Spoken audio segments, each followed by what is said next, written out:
The Army Painter is my favorite hobby company in the entire world. My desk is literally full of Army Painter products, and it takes me from being an average painter to putting above tabletop standard models out into the tournament scene. Not only that, but the Army Painter has sponsored more competitive play than any other hobby company in the industry. They allow us to keep doing the things that we do. If you enjoy the Army Painter as much as I do, head over to thearmypainter.com where you can use the discount code ARTOWAR5 to get a discount on your next order.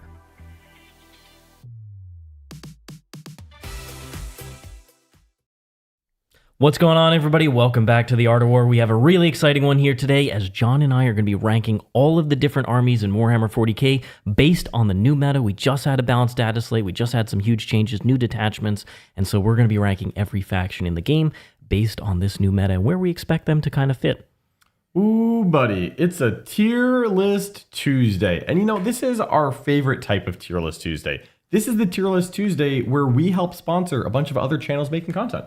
You got to have the reaction videos. Absolutely. These are going to be all over the interwebs, so you're going to hear it first.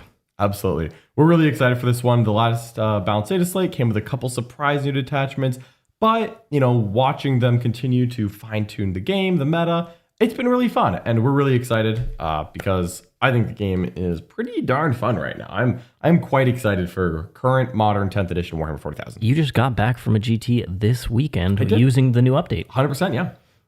I'm going to be going to some. You're going to be going to some. Team event season is going to be starting. I've got some more coming up. I could not be more excited. The best time to be playing 40k. So we're going to be ranking all those different armies. If you are joining us, definitely give us a like, subscribe to the channel, and tell your friends about us. All of that massively helps us grow. In addition, leave a comment below letting us know what you think of our tier list. What do you think? What do we do right? What do you disagree with? Just discuss it. We love hearing your comments. We love hearing your feedback. And we're excited to hear what you have to say.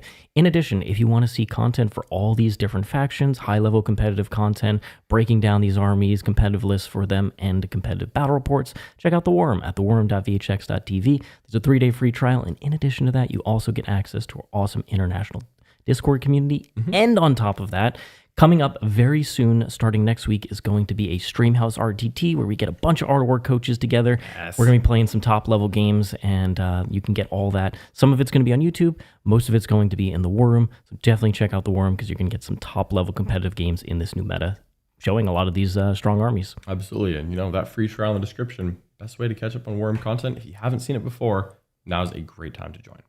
One last note, if you do a super chat here or join us or leave a comment, we really do appreciate that. We'll be getting to all of the super chats at the end. We will see them. We know you did it. We thank you in advance, but we will be getting at them as soon as we do all of the different factions here. All right, Mr. John, let's go ahead and dive into our tier list itself, and let's talk about some of the rankings here. Yeah, so we've got, 5 real categories here. So one is the sixth one is army being discussed. We'll kind of go from the bottom up. This is where we're going to put the army currently being discussed. This isn't an actual ranking, but just something so you can see what we're currently talking about. Something that you all requested. Hopefully you like it. Let us know in the comments. We always like comments. Then we have YGW. YGW, what has happened to this faction to make it all the way down here? Now, when we started the edition, all the way back in the index days, several factions were down here for a bit. Since then, not many armies have found themselves way down in the doldrums, in the dark days of the bottom tier. So we'll see if anybody actually makes it down there in this one, but usually it's quite rare nowadays. Yeah, there's just nothing going on with that faction. It is you've got to be actively harming you. You've got to be in dire straits to be down there. But next up is struggling, which is, it's kind of what it says. This army isn't hopeless. It's perhaps capable. You've got to be the Scary of your faction to get some results out of this one. It's probably a faction that stands out as this should get some sort of buff, and not just a couple random points decreases here and there, but like a real buff to maybe a couple data sheets, a new detachment that's really strong, or some sort of army-wide change to the faction. 20 points does not get you out of struggling. It does not. Yeah, especially on units you're already not using. Yeah. Of course. They, heaven forbid they're never going to buff Tyranids by making the Exocrine cheaper. All right, we can still make the Toxicrine 15 points cheaper. And why won't Tyranid players be grateful for that? Yes. Then we have consistent tournament performer. So this is one where it's not blowing the doors off the competitive scene. It's not winning every tournament, every super major, but it is consistently doing well. These armies typically perform very well at the normal GT level, the 32 to 64 person events, where throughout the couple months of a particular meta, they will win some amount of GTs. Yep. And so whether it's the super major level, they might not be winning those events, but they'll probably be top 16ing regularly. Yeah, absolutely. Then top meta army. This is going to be an army that is probably a bit too good. It maybe has 1-2 things that are a little too good about it, and it is consistently in the top, especially at the super major level. This is ones where you see, okay, here's the top 8. Maybe you'll see multiple of these factions in a top 8 at a big super major. Yeah, absolutely. These are pretty good. They need a little tone down, I would say. I think so, yeah. And then the top one, which is going to be the next data slate says hello. Yeah. And these S tier factions, they're going to need something. Yeah. Something probably significant. Their rules are just out of bounds of what most other factions are doing right now. Yeah, the distinction between a top meta army and the next data slate says hello is probably in the amount of effort it would take to put it into the middle tier. Yeah, to put it as a consistent tournament performer, it's just going to take significantly more changes to get it down there. Absolutely. So let's party, shall we? Shall we start? Let's go ahead. So we're going to go ahead and start off here with the Adepta Sororitas, which got some nice buffs in this latest data slate. So first of all, they got some points decreases, especially to melee units. Sacrosanct, a 10-body unit, is going down 20 points. That's huge, especially since the new Grotmus detachment buffs Sacrosancts in a very strong way.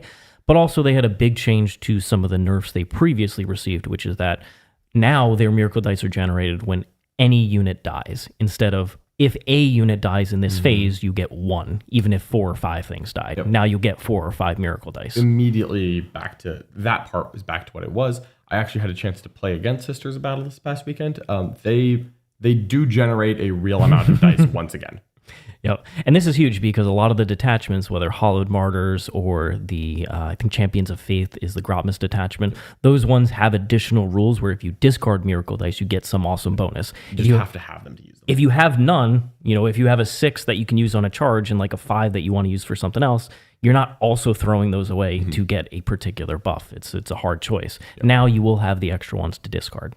I think that the whiplash for Sisters players of going from Bringers of Faith, where Bringers of Flame, where the army was ludicrous and needed the next data slate to say hello. However, to be fair, they were greeted by that data slate. Several data slates. they were taken down, and so I think that the army was honestly, I personally hold the opinion that the army was a little bit better than perceived. It was just much harder to play than it was before, and the Miracle Dice changes probably went too far. They definitely went too far. That was one I didn't expect because, they got more points increases, sure. Okay, reasonable, Exorcist and whatnot. They hit Miracle Dice like 3 different times. And they hit the Triumph. Like, they hit some very key data sheets alongside the stratagems in Bringers of Flame and the army, the detachment rule for that. So they hit a lot of things all at once. I think Bringers of Flame was the thing that stood out of bounds of the game. They hit that directly. Then they went after Sisters themselves, all the army. So I'm glad to see those come back a bit. And I personally think that Sisters are going to see a significant boost. I think so as well. I think it's going to take a little bit of time for it to catch on. I think dedicated Sisters players, the faction experts, we know that Sisters have plenty of those. I think they're actually going to do fairly well. I think they're going to be a consistent tournament performer. I agree completely. I don't think they're going to dominate super majors or anything like that, but I think they will win several GTs, and Sisters players will feel a heck of a lot better about them in general. If you're not confident in our answer on that one, what I'd mention to you is that we actually have a game that went live in the War Room today, featuring Quentin playing Champions of Faith, the new Grotmus attachment with the new rule Sisters of Battle. 30 Sacrosancts, by the way. Against Chaos Demons. As well, he did a list video on that faction today. As well, we've mentioned there's a Streamhouse RTT coming up, and I can tell you that Quentin Johnson, owner of an Eldar army, submitted Sisters Battle. Watch and see. Yep. I don't know. I think they're actually pretty good. Yep, they seem really good. So we're going to go ahead and put them up here into consistent tournament performer. Absolutely.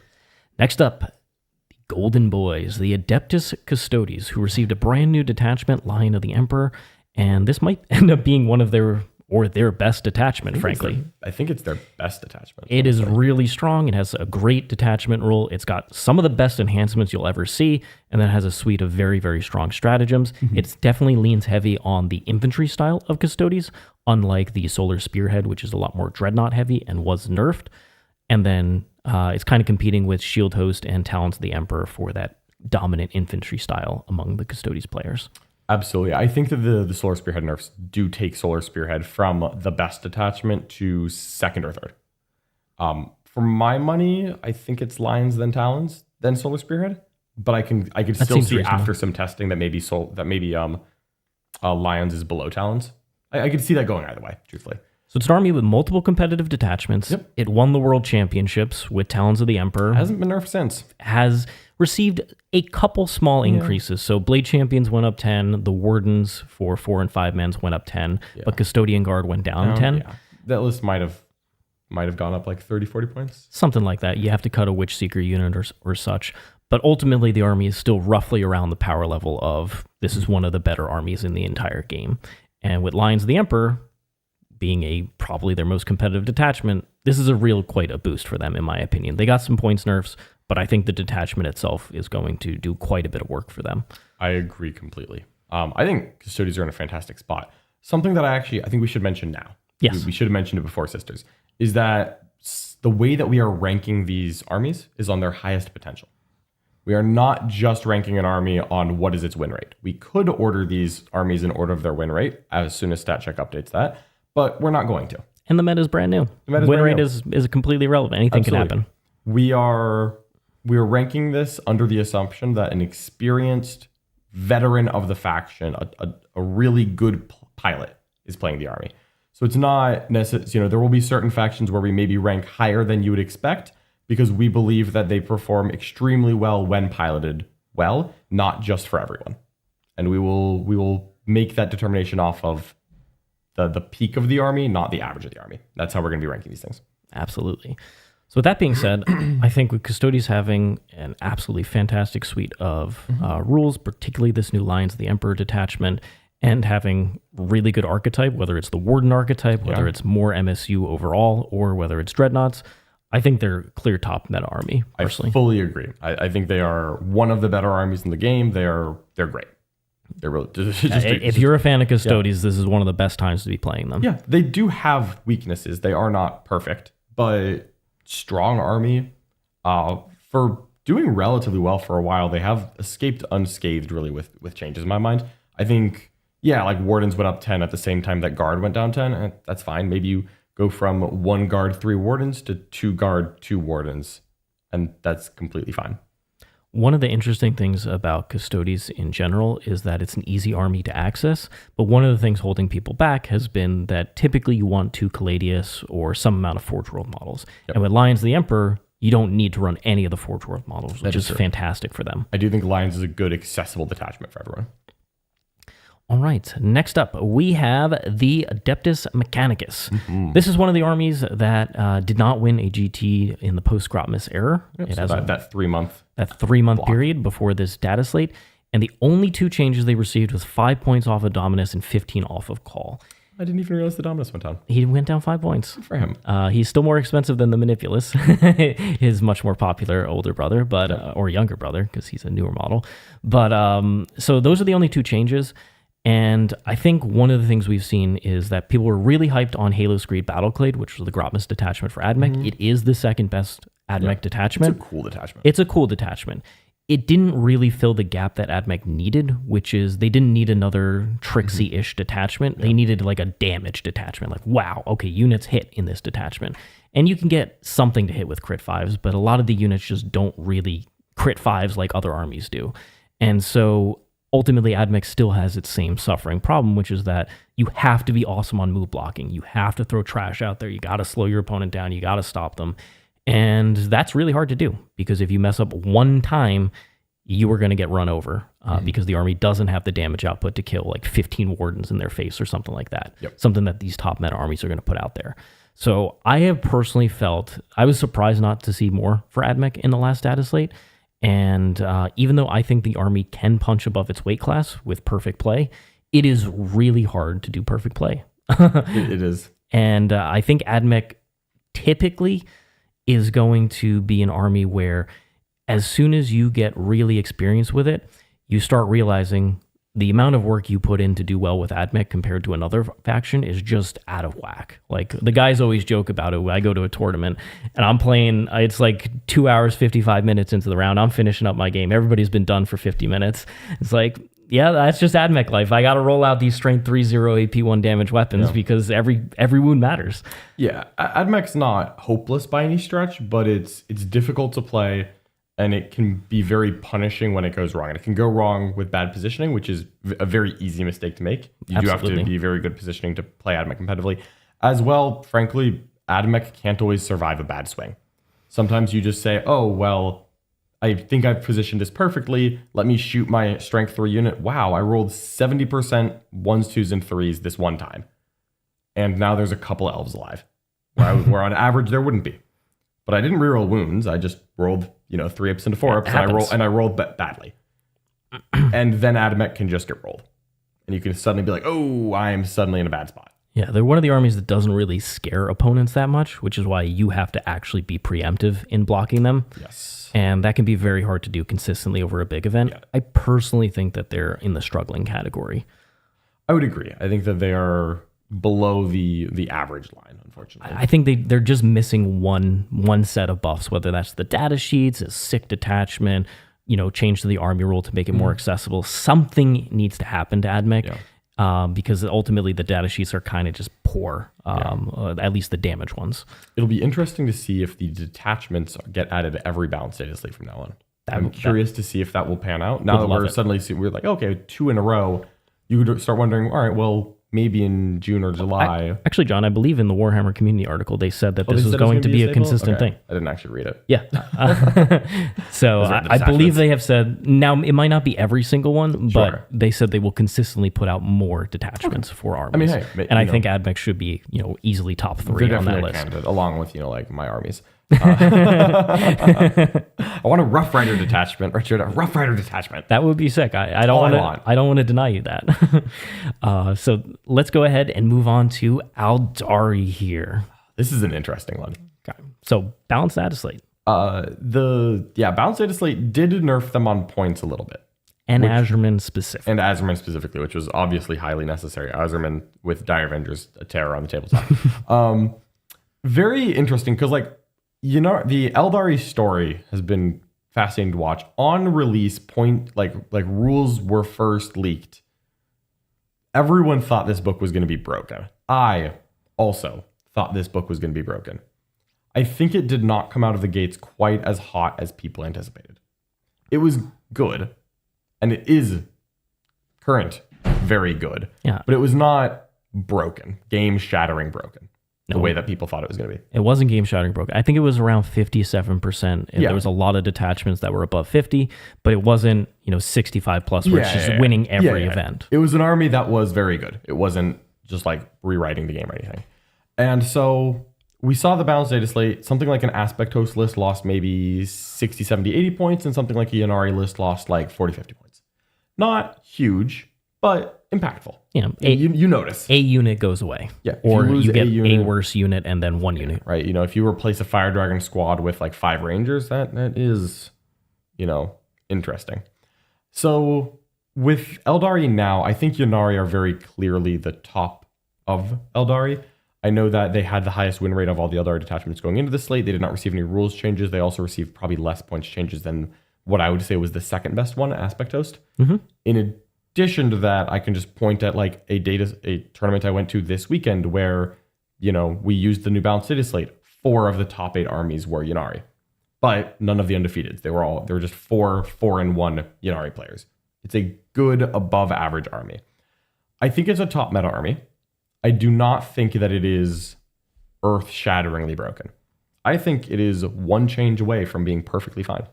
Yeah, I think lethal intent is the one thing that's a part of strength from death, the Ynnari detachment rule, that stands out is the end of opponent shooting phase, full normal move that could be agile token and all that nonsense. Yeah. That feels out of bounds of what the game currently does, but everything else about Eldar feels fine now. The points increases were reasonable, they weren't drastic, but Eldar will sit as above 50% win rate army, but not an oppressive one. Right now. As much as it's frustrating to play against, even the no Overwatch, I don't think is like ruining the game. It was very annoying. I was very mad when I saw it. I will admit, I don't think it is ruining the game. No, I've played against several Eldar armies at this point, and I feel like, yes, it's really annoying to play against, but there are ways. And outside it's hard to play with. I will acknowledge it's not easy to play. It's a big step for you, John. I will acknowledge it's easy to make mistakes with it and then lose, I should say. 100%. There is room to make mistakes. It's not just like holding your hand the entire time. You could mess up and just die with this army. I think more than I expected. Their big weakness is still holding primary outside of Ynnari. Ynnari does that better than all the other detachments, which is why we rate it so highly. But the other ones do struggle in a primary game if they can't kill their opponent quick enough. And I agree. That's really the difficulty there. So I still believe that they're a top meta army. They're going to consistently have a really strong win rate. Do you want to try to put these in order now or just put them in the tier and fix your I think we just put them in the tier. Okay. And then we go fix them later. Got it. I agree that they are in top meta army. Yep. That way we can do that discussion at the end. Yeah. You know, I feel like we spent that whole time talking about how Eldar aren't as broken as possible, but it is still a very good army. And I do want to emphasize that I think that the tools that Ynnari has keep it as a very good army. I think it was because when we read the rules, we're like, okay, well, this army is actually insane. This has some of the clearest crazy movement buffs because they can do multiple things in your turn. Usually you can do one thing in your opponent's turn. Maybe you Overwatch, maybe you have a reactive move, maybe you do something like that. But Ynnari or Eldar in general can do multiple things. So many. That is extremely powerful. However, their fragility and their difficulty holding primary has held them back from being an oppressive army. Mm-hmm. But I still think they are one of the better ones. Agreed on that. Up next, getting to some John armies here. I like this. Astra Militarum. Hey, low win rate just got nerfed. Probably need some help from GW, right? Please. Though they got quite a bit in the data slate. You want me to go over the data slate changes? Yeah, go right ahead. All right. So first of all, they got some points increases. So once again, Scions go up. The command squad for Scions goes up. And then outside of that, they had a couple other minor ones to indirect fire. So like Mortar Team went up 15, the Catachan and the regular one. And then you had the Bombast Field Artillery. It went up 10 points or so. Yeah, I guess. But some of their key units, like the Engineers, the Kasrkin, the Tauroxes, the Rogaldorn Tank Commanders, none of that stuff ended up going up. However, they received a detachment change, which is quite significant because they're... It's an engineer change. And an engineer change. Their best detachment, the... what is it called? The Bridgehead Strike. The Gratis detachment. Yeah. This one was pretty dominant overall. Not in terms of completely dominating the meta, but in terms of guard armies with high win rates. Yep. The Bridgehead detachment was vastly superior, and it was incredibly potent. It had +1 to wound coming out of reserves. You could get all reroll wounds. You could do lots of nasty things. You could increase the damage of those units, and you'd have a bunch of them. And you could flood the board with bodies. You could have tanks plus bodies. You had plenty of different combinations, and you pumped out a lot more mortal wounds than your opponent expected. They have put several nerfs on that. Yeah, they did. They have. Yeah. I mean, just +1 wound going to +1 to hit is just not the same for an army that had I for free choose to be ballistic skill 2. Yeah. So sure. I guess I can be +1 to hit on that. I'll choose a different order now. Thanks. But it's not the same thing. I think that doesn't matter. I don't think it matters. The Engineers getting their remote mine nerfed, mildly annoying. I don't think it matters. I mentioned this a couple times in the war room, and that I didn't think Bridgehead Strike was the best guard attachment. I still don't think that unnerfed Bridgehead Strike is what I would take to a tournament if I played guard. Honestly, I just don't think I would. It was very good, but it was very obviously good. And I think that there was a lot more subtle strengths to guard. I know guard is not renowned as a subtle army, but I believe that there were a lot more subtle strengths to guard than were just being displayed by Bridgehead Strike. I think Bridgehead Strike was just face value. These are good rules. +1 to wound, advance and shoot, rerolls. Yes, these make my damage army hit harder. Very good. Bridgehead was great. Rest in peace. I actually think that they hit it too hard, but I acknowledge that it had a bit of an oppressive reputation. So better to overcorrect and fix later, in my opinion. where I think that they could just maybe in 3 or 6 months, maybe Scions could go back down like 5 points, not back to original cost, but like 5 points. I think it'd be fine. However, there are a lot of other good guard detachments. Hammer of the Emperor, Combined Regiment, Mechanized Assault in no particular order are all phenomenal, I think. Mechanized Assault is probably the hardest to play of those, but then like Combined Arms and Hammer of the Emperor, I think are both rock solid detachments. I think they're great.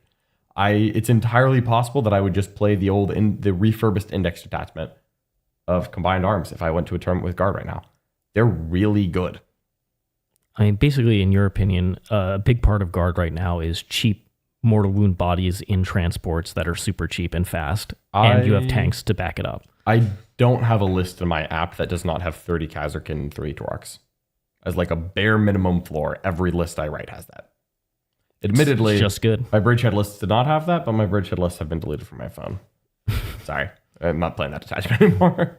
Like I didn't think it was as good as I honestly thought Combined Arms might have been better. Oh, we actually saw Combined Arms win a GT in the UK this weekend. Was that NAS? That was NAS without the balanced data slate. Bridgehead Strike was fully available, and he just took Combined Arms and won a tournament anyways. And I think he was right to do that. I think his list is better than Bridgehead. And go figure. I think that Guard is really good still. I think they're top meta army. I mean, 100%. Right? I don't see one of the best armies in the game. This is why we talk about, by the way, like the difference between like who's playing the Guard army, because politely, Guard do not have a 50% win rate, and they just got nerfed, which means they're probably going to have a lower win rate than before. Usually that's how it works, right? Army gets nerfed, win rate goes down, not up. I don't think that the Guard win rate is whatsoever representative of the strength of Astra Militarum. I think this is an easy example of that. Yeah, the Codex is fantastic. It is fantastic. You've showed off multiple different builds in the Worm with great success. I think I've played like 4 detachments in the Worm, and I'm trying to get more Toroxes because I want to get Mechanized Assault on. Yes. I love that too. Yeah, I've played 4 Guard detachments in the Worm, and I don't think I've lost a game yet. No, I don't think I've lost a game. Smashing success. Guard is phenomenal. Yes. They have a lot of stuff. It's insane how much stuff you can put on the table. All right. Now, another army to discuss here. Black Templars. Well, Templars.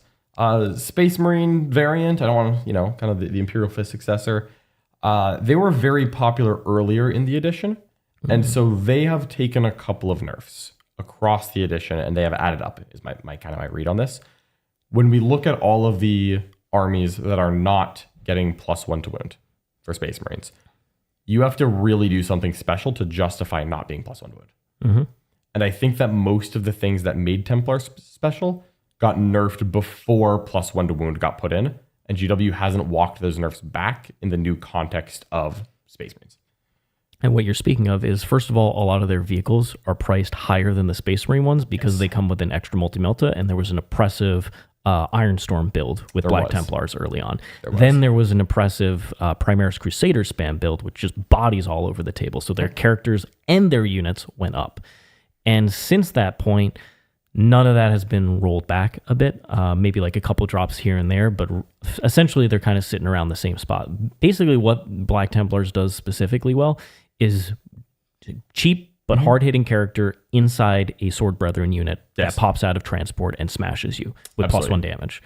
Those units are great. Yeah. Are they enough to justify running Black Templars over some of the other Space Marine chapters? Yeah. And that has been the hard question. What kills this for me is that Black Templars, in my opinion, don't have a detachment that is head and shoulders offering something better than the Codex Space Marine ones. Gladius is their best build. Gladius is probably their best build. Righteous Crusaders is interesting. Their Grotmus detachment does not seem to have made any impact on the Black Templar meta at all. Yes. And so when you look at that and you're like, okay, this army was debatably the best Space Marine, got nerfed, then we buffed a lot of Space Marines and released 2 Codex supplements with Dark Angels and Blood Angels. Dark Angels almost got a second Codex supplement when they rewrote our data sheets and also gave us a new detachment, which didn't actually matter, but hey, new data sheets. And then Blood Angels got a very legitimate Codex supplement. And a great Grotmus detachment. And I just look at Black Templars, and unfortunately, of the Space Marine chapters, they're the hardest to justify playing right now. Because if you look at it and you say, oh, well, you can play Black Templars. You can take cool characters in Sword Brethren units that are expensive, but do slam like the Dickens. They still hit just as hard as before. Oh, yeah. In a Gladius, is this the best thing I can do in Gladius? I don't think it's better than Ultramarine Gladius. I also don't think it's better than Dark Angel Gladius. And that's really rough because you're now at like, okay, of the Space Marine chapters who have walking melee units and don't get +1 to wound, but rely on their unique data sheets, are Black Templars the best of this category? And no, they're not. Dark Angels are better. And like, you have to filter through 5 different questions before you can even pretend to take Black Templars. Which is like, oh, do I want them to come out of an Impulsor? All right, fine. I think Black Templars does Impulsor-based melee successors better than anyone else. But like, just don't take Impulsors and take Deathwing Knights, and it's fine. Yeah. I think I can see where you're going with this. They're struggling. Yeah, I think there's a lot of similarities with AdMech where like you can see random AdMech lists do super well at a tournament, or random Black Templar lists. Like experts playing these factions can do well. The difficulty is there's just other choices that are a lot easier to get to that stage than with these. It's a shame because the power dynamic within Space Marines and all of the different Space Marine chapters is incredibly convoluted. I don't think it has ever been this complex. Because you have access to so many of the same things, but slightly different, that it's like, wow, Black Templars are on they were on like the long roadmap, right? I think the LVO roadmap. Yes, there were like 8 factions. They're slated for the summer. And there was like that picture was on it. I believe that is what has to save Templars.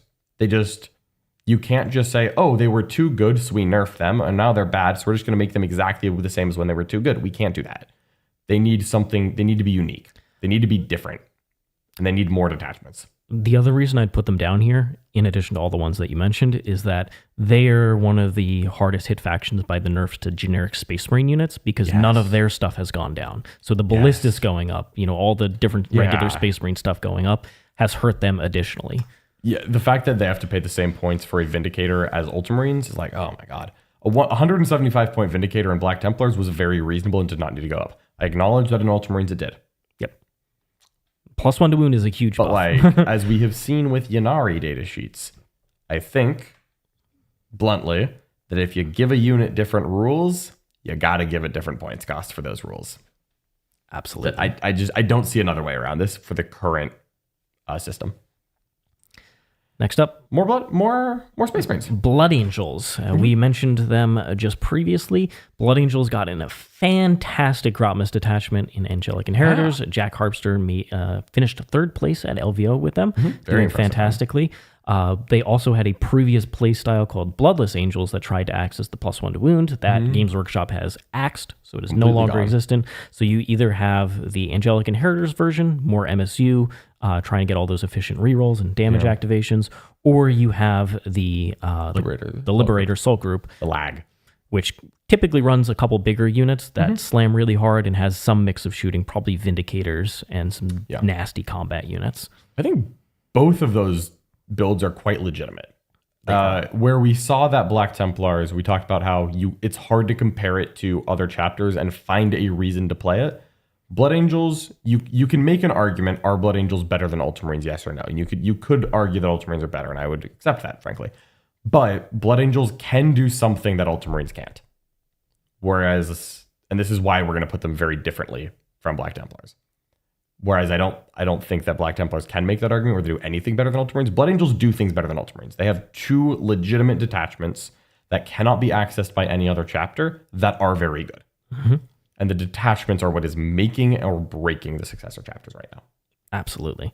So one of them is just slam hard. You just do murderous amounts of damage in combat, which is something that Ultramarines aren't famous for. Nope.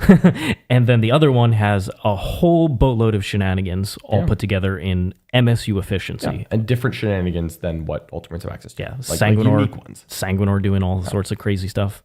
I have to say that as much as Bloodless Angels was 1, I think it was silly, but 2 was potentially the best build, I have to say that the Blade Guard Veteran buff is more relevant on Blood Angels than anywhere else. That's true. And so I do believe that Blood Angels lost a build, still have 2 left in my mind, but they also gained something to work with. Because like Liberator Assault Group, I would just take Blade Guard veterans.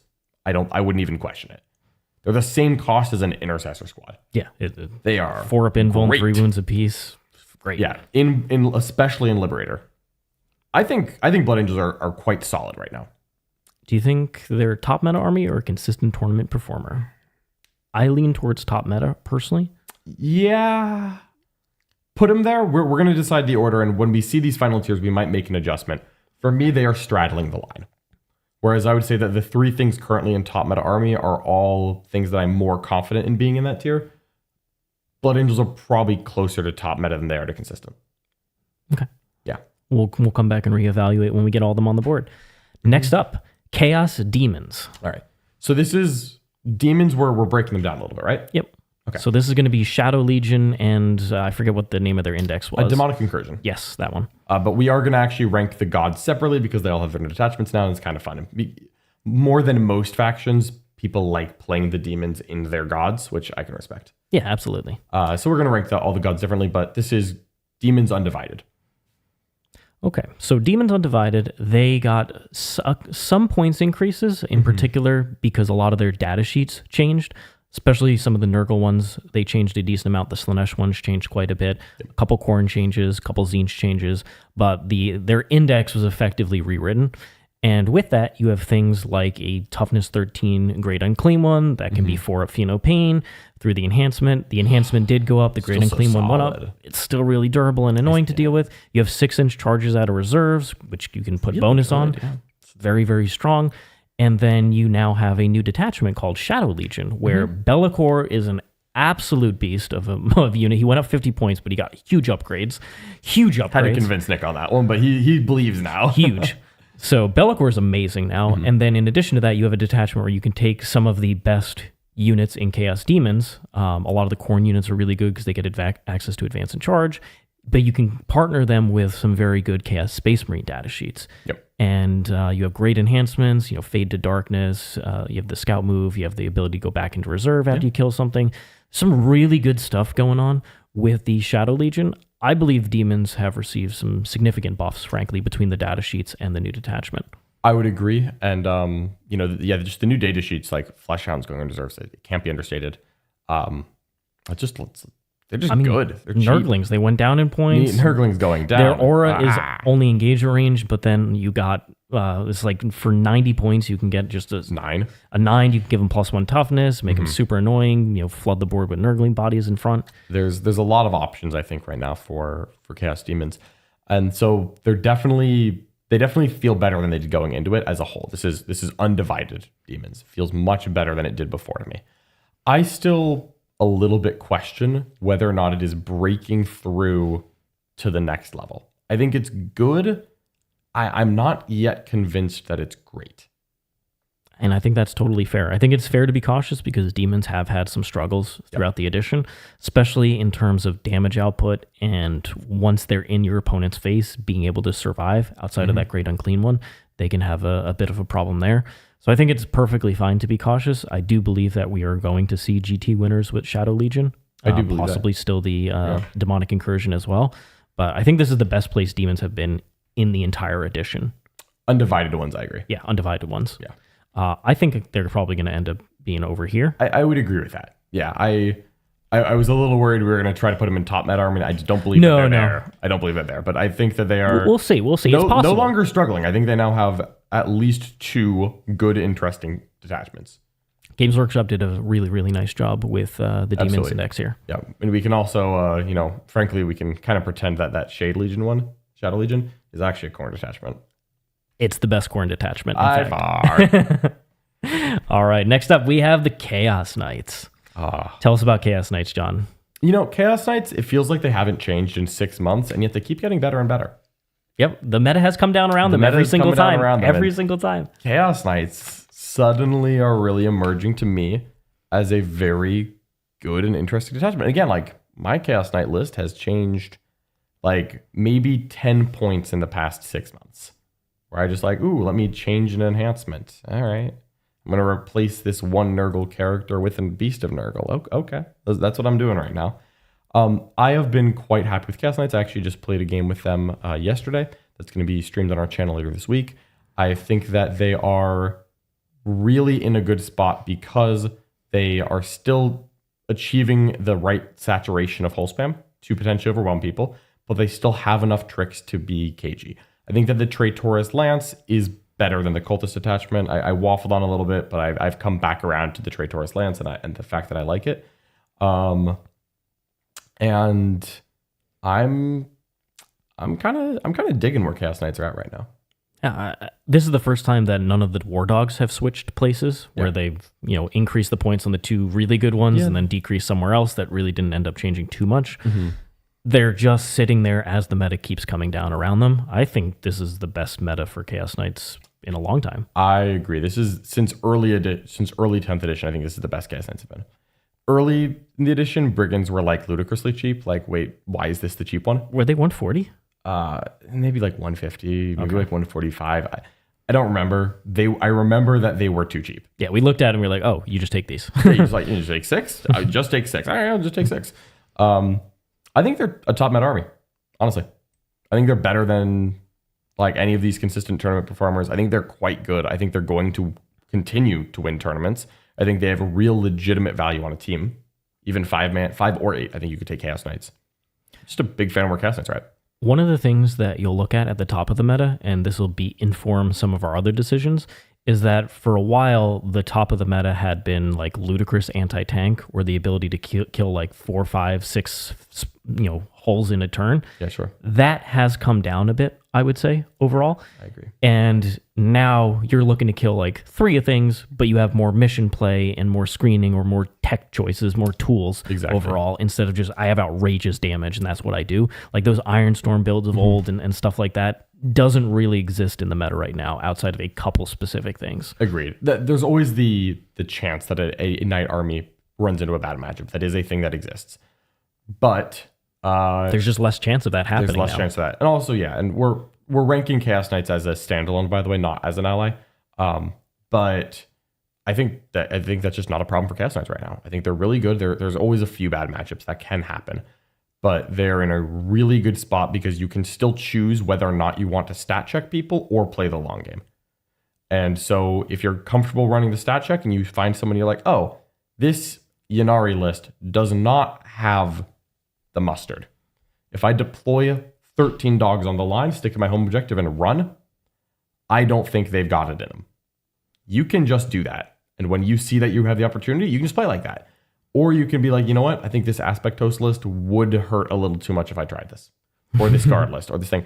And then you can just play a good game of Warhammer, 5 turns Warhammer. And Chaos Knights are not bad at that either. No, they're good at it. You have 2 play styles you get to choose. Putting 1 T10, 12 wound, 5 up invuln unit on a objective forces a legitimate reaction because it's OC8. Yeah. You can't just ignore that. All right, next up, we have Chaos Space Marines here. And in Grotmis, they got a fantastic detachment called the Creations of Bile, which buffs specifically some of their best infantry units like Possessed and Chaos or Chosen. Legionnaires benefit a good amount. So you can play a more stat check, spam, durable 3-wound Space Marine bodies into your opponent. They also have a great Renegade Raider detachment, which has become their kind of de facto choice for the Codex ones. Mm-hmm. They have a couple other ones. There's a pack-bound damage build, and then there's still the Chaos Cult spam bodies if you want to play that. So there's a good amount of diversity, I would say, in CSM builds. But I would say Renegade Raiders and Creations are typically the 2 most popular among top players right now. Yeah, they're really good. I mean, a very funny thing to say out loud, I'm so sorry, Rich, I shouldn't do this to you, is that AdMech and Chaos Space Marines received the same quantity of changes in the Balanced Data Slate. Sorry, buddy. Thank you, Games Workshop. Yep. Chaos Space Marines, really good. This is another army that I think gets much better at the very high end.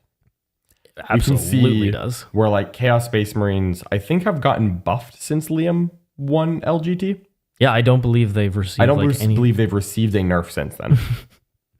Usually, when you win the biggest event of the year, yep, usually get some nerfs, but no, they got buffs directly after.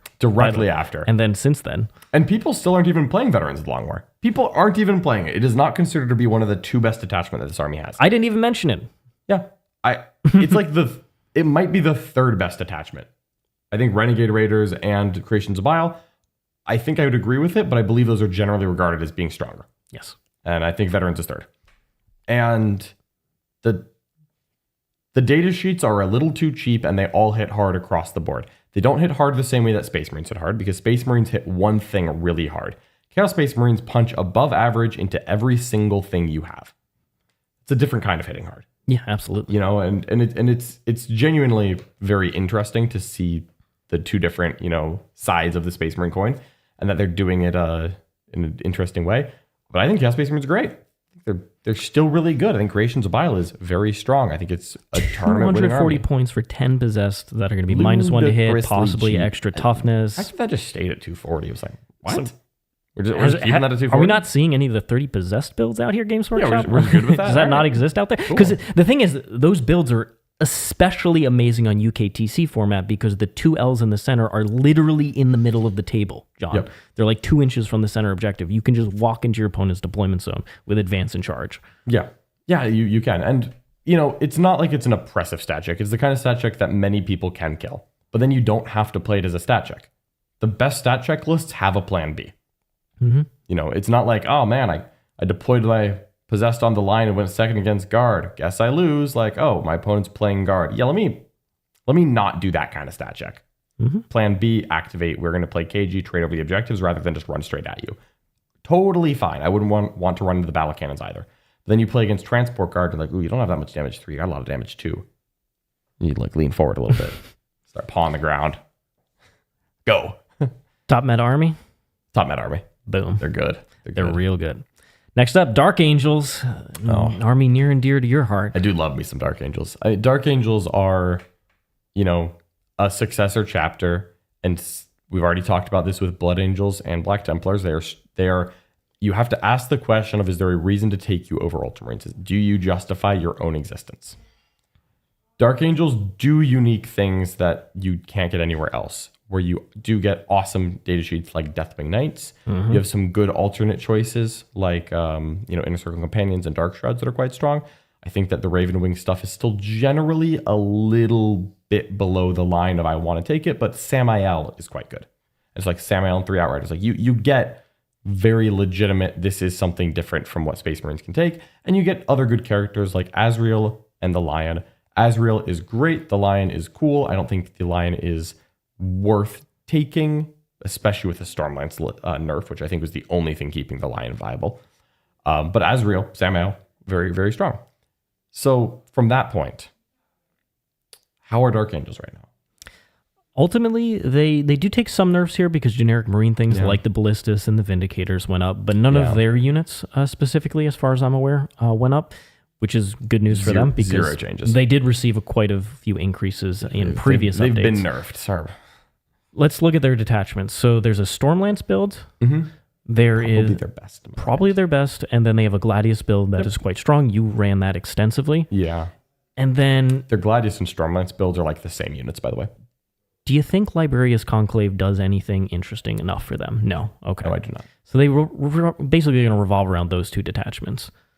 Yeah, because unfortunately, the new Grotmus detachment they added, it is fun, it is flavorful, it is the same power level as their Codex detachments, which is worse than Stormlance Gladius.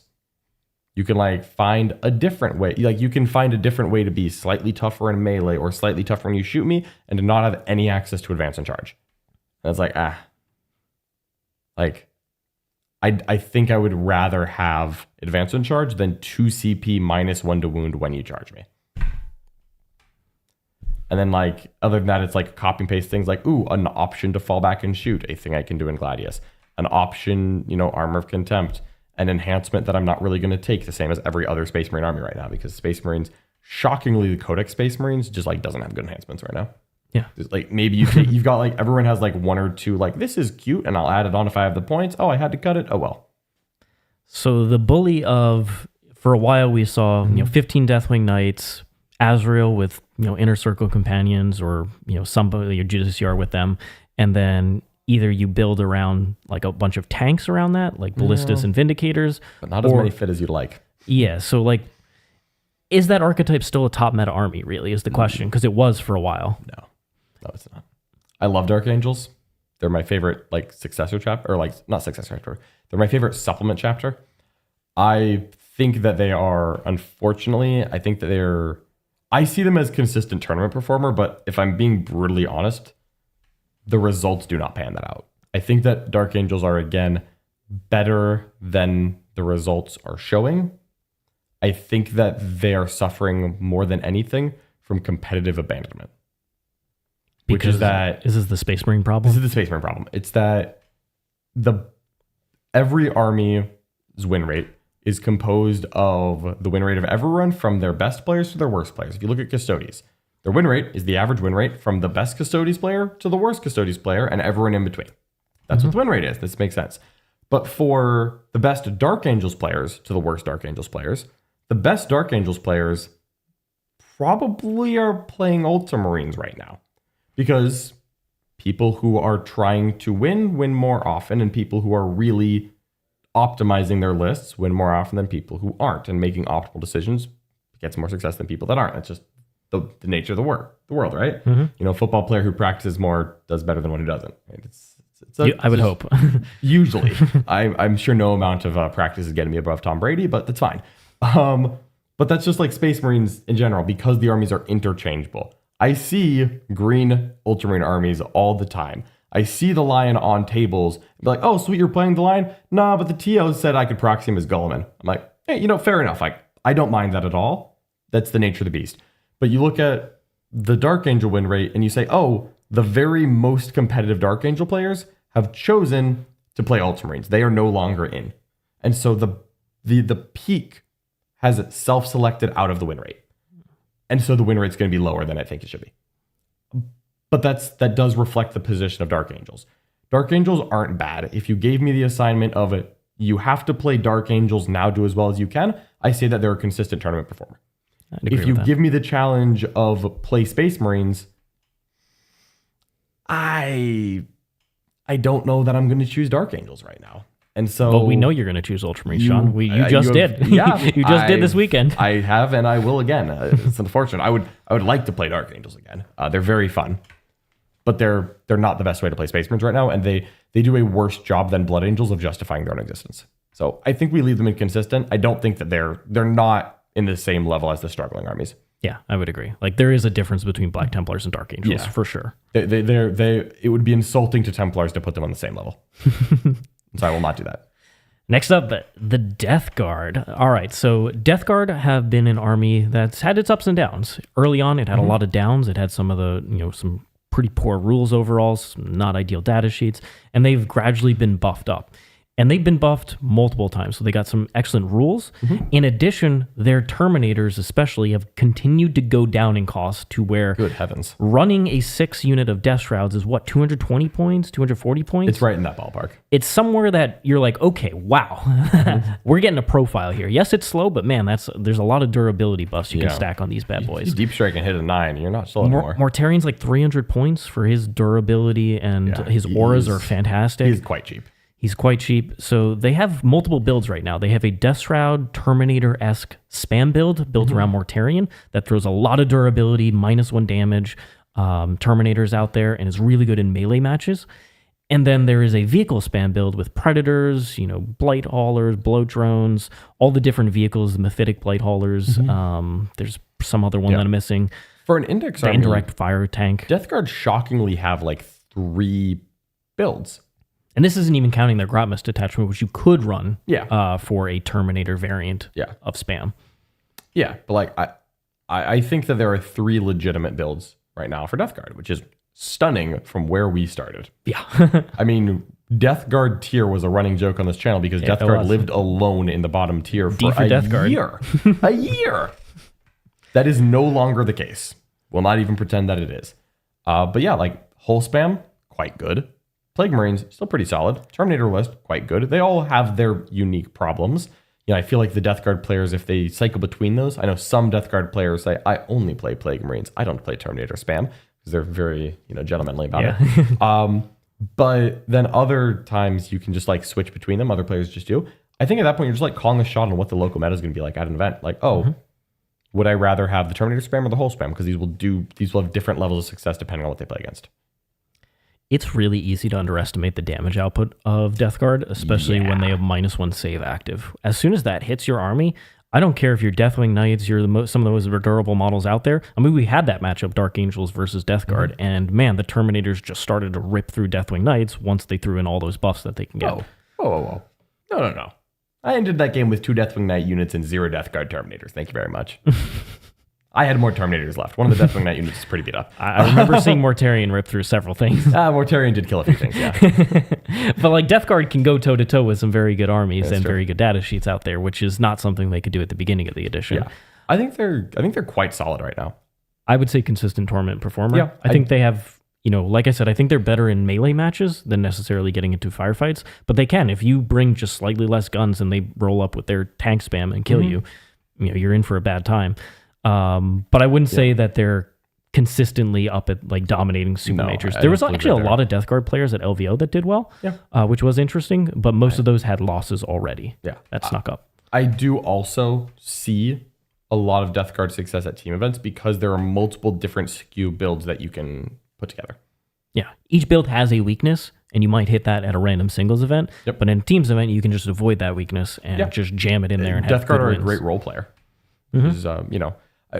We're kind of ranking these armies on everything, but I like to mention when something has like a noticeable team role. Deathwatch, another Space Marine army. All right. So far, we have looked at these Space Marine successor or supplement chapters in 2 different ways. You either do or don't justify your existence compared to Ultramarines. So far, those that have bad detachments have not. Those that have good detachments have. Let's talk about Deathwatch. Deathwatch has 1 detachment, the Black Spear Task Force. It is a completely unique way to play Space Marines. You cannot play Deathwatch successfully, in my opinion, in a Space Marine detachment without looking at it and saying, yeah, this should just be Ultramarines. You can, but please don't. I just don't think it's worth the time. But the Black Spear Task Force with the unique Deathwatch datasheets stands alone. It is a unique build. It is completely different from Space Marines. It has a reason to exist. I think it's quite good. I think it is one of the better armies out there. I mean, we ranked it last time. This army, it won LVO. It did amazingly well at several other large super majors. Mark Hertel's LVO winning list went up 20 points. Yes, the only nerf that this army took. So the funny thing is, you used to win super majors back in the day, and your army was getting nerfed 100%, usually multiple ways. Last 3 big ones. Last 3 big ones, those armies are still good. They're still good. So Terminators went up. A 5-man Terminator unit went up 10 points, which is perfectly reasonable because 5-man Terminators are amazing in Deathwatch. Yeah, they were a little too cheap. There's probably are still too cheap, but they're really damn good. I actually think they're fine at 190. I think that the ones without Cyclone Missile Launchers, I think the vanilla ones just need to go down. I think the comparison is the worst part. 100%. When you run 3 Cyclone Missile Launchers on there, it's wow, okay, this unit hits. But then just vanilla Space Marine Terminators are just terrible. And this is a detachment that has teleporting. It has access to a variety of damage buffs that it can put on there. It's stupidly hard. Extra range, extra AP, ignores cover. Double Oath. Anti-Infantry 2+. Anti-Infantry 2+, that's a thing. Double Oath. Double Oath. They have the Keymaster, the Thief of Secrets, just ripping units apart. That guy's great. They have a great character. Kill teams hit very hard. Talon Strike kill teams hit very hard. Yeah, the Watchmaster allowing you to advance and charge, fall back and charge, do whatever you want. Really, really good. I think Deathwatch are one of the best armies in the game. Yeah, I think they're a top meta army. Yeah, for sure. Yep. What I kind of want to talk a little bit more about what Deathwatch is. Deathwatch, because I don't think they're perfect, but they get to teleport around, shoot very hard. They are marine capable in combat, which is to say that they are not a great combat army, but they are better than a non-combat army, right? I don't want to be in combat with Blood Angels and World Eaters, but I will still kick the pants off of Tau and Guard and Eldar in combat. They're that type of combat army. Yeah, it's a backup combat army. But because their whole identity is teleport and shoot and hit hard, they very much have the weakness of Deathwatch army that is operating as intended, as the Deathwatch player wants, one of the best armies in the game. When it gets off pace, it is a little hard to correct. There's not a lot of margin for error in Deathwatch. It's pretty elite Either army. It's very elite, you don't have scouts, which is massive. It is very elite, it is very punishing to mistakes. If you mess up, either because something went a way you did not expect or because you made a positioning error, Deathwatch can suffer greatly. But with those weaknesses does come great strength. So I fully agree with top net army. Bam. Next up, Drukhari. So this was the first update in a while that Drukhari didn't get nerfed. And I'm glad for it. Yeah, they actually received massive buffs because Kabalites and Witches went down 1 point.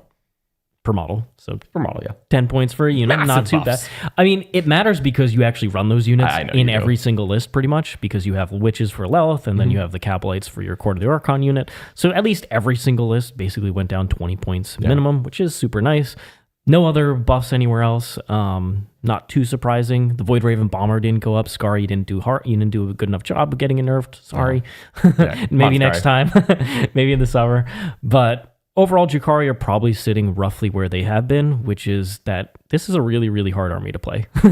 It is extremely fragile. It has damage output. In the games that I've played, the damage output will surprise some people because you do have a lot of Dark Lances. You can bring a lot of Haywire. And if your opponent does put units out there, you will kill them.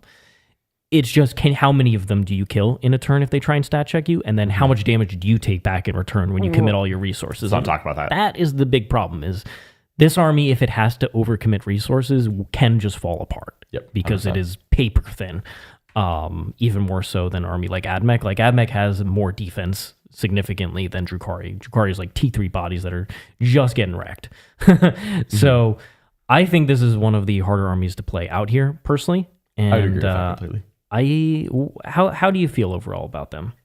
Yeah, so I think that Drukhari, like, they're in such a weird spot because we see them do well occasionally, but they have such big problems. I still feel like Drukhari are struggling. They finally got buffs, not nerfs. They probably got nerfed one more balance patch than they needed to. Like the last time Drukhari got nerfs, which I believe the Grotmis points update, I believe had net nerfs to Drukhari. A lot of us were scratching our heads like, really, this army is getting worse. We were confused. I was like, this is insane. We did not think that Drukhari were in a top half army in the game, and I certainly don't think they are at the moment. Their new detachment, Reaper's Wages, it's actually interesting now that we have better Harlequin detachments. The data sheets for Harlequins got significantly upgraded in the Aeldari Codex, so they're not completely unusable. You can actually think about running them. But I still see most Drukhari players running mostly Drukhari units in that detachment. There's not as much give and take as you would want. I think they're struggling. Yes. I think that they are firmly not where you want an army to optimally land. Right? Like, yes, you can see players like Skari do well with them, but I think a diehard faction expert can still do well with Templars or Admech as well. That doesn't mean that those armies are in a great place. Like, if Jack only played Black Templars and Jack won a GT with Black Templars, 1, I would not be surprised. Jack is good enough to do that with current Black Templars. 2, that would not tell me that Black Templars are in a fine spot because I don't believe they are. Because objectively, I think Jack could win a GT with Black Templars and could do better with Ultramarines. I think those are 2 equally true statements. And I think Skari can win tournaments with Drukhari. It's just the amount of effort required. There's more failure points, more things can go wrong from game to game.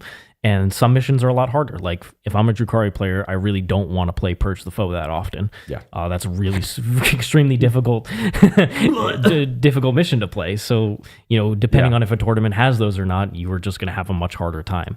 And struggling doesn't mean you can't win events. Like I said, some of these factions have done well at GTs, not winning too many of them, but it's just the effort level. Hey, I think we're like 15 factions in without a YGWY yet. Yeah, or a next dataslate. Wow, it's looking great so far. Next up, Emperor's Children. The first time they have ever been ranked on a tier list. A brand new army. John, you've been playing them extensively. You're playing them at the Streamhouse RTT. Spoilers. Yes. I'm liking this army more and more the more I play it. And they got some nice, they got their actual points. And on top of that, there's some decreases in there for your units. Yeah, some increases too, but it's okay. The Emperor's Children as a brand new army are a little bit difficult to rank because we have not yet seen them be tournament legal. GW has in their Munitorum field manual with points for them, it says, these are preliminary points. Do not use them at tournaments. So when I went to my local slate event, I was like, hey, we're using the New Balance data slate. It the MFM does have Emperor's Children. It says not for tournaments. Can I take Emperor's Children? And the TO was like, no. And then, you know what? I understand, and it's completely fair. I was a little sad. Took Ultramarines instead. Had a good time. But we don't have the wild results yet for Emperor's Children. Still, I believe they're pretty solid. I think that they are better than they looked. I think that it's better on the table than it is on paper. Really fast, insanely fast. The speed all over the table is important. Also, I think the army does get significantly better when you stop writing battle report lists and start writing tournament lists, which means when Fulgrim is no longer in the list. Because that's the difference. Like, he's in a Demon Primarch. I gotta play games with him. Cut Fulgrim. He does not belong. I'm sorry. Would Fulgrim be better if he could buff his army at all? Yeah, probably.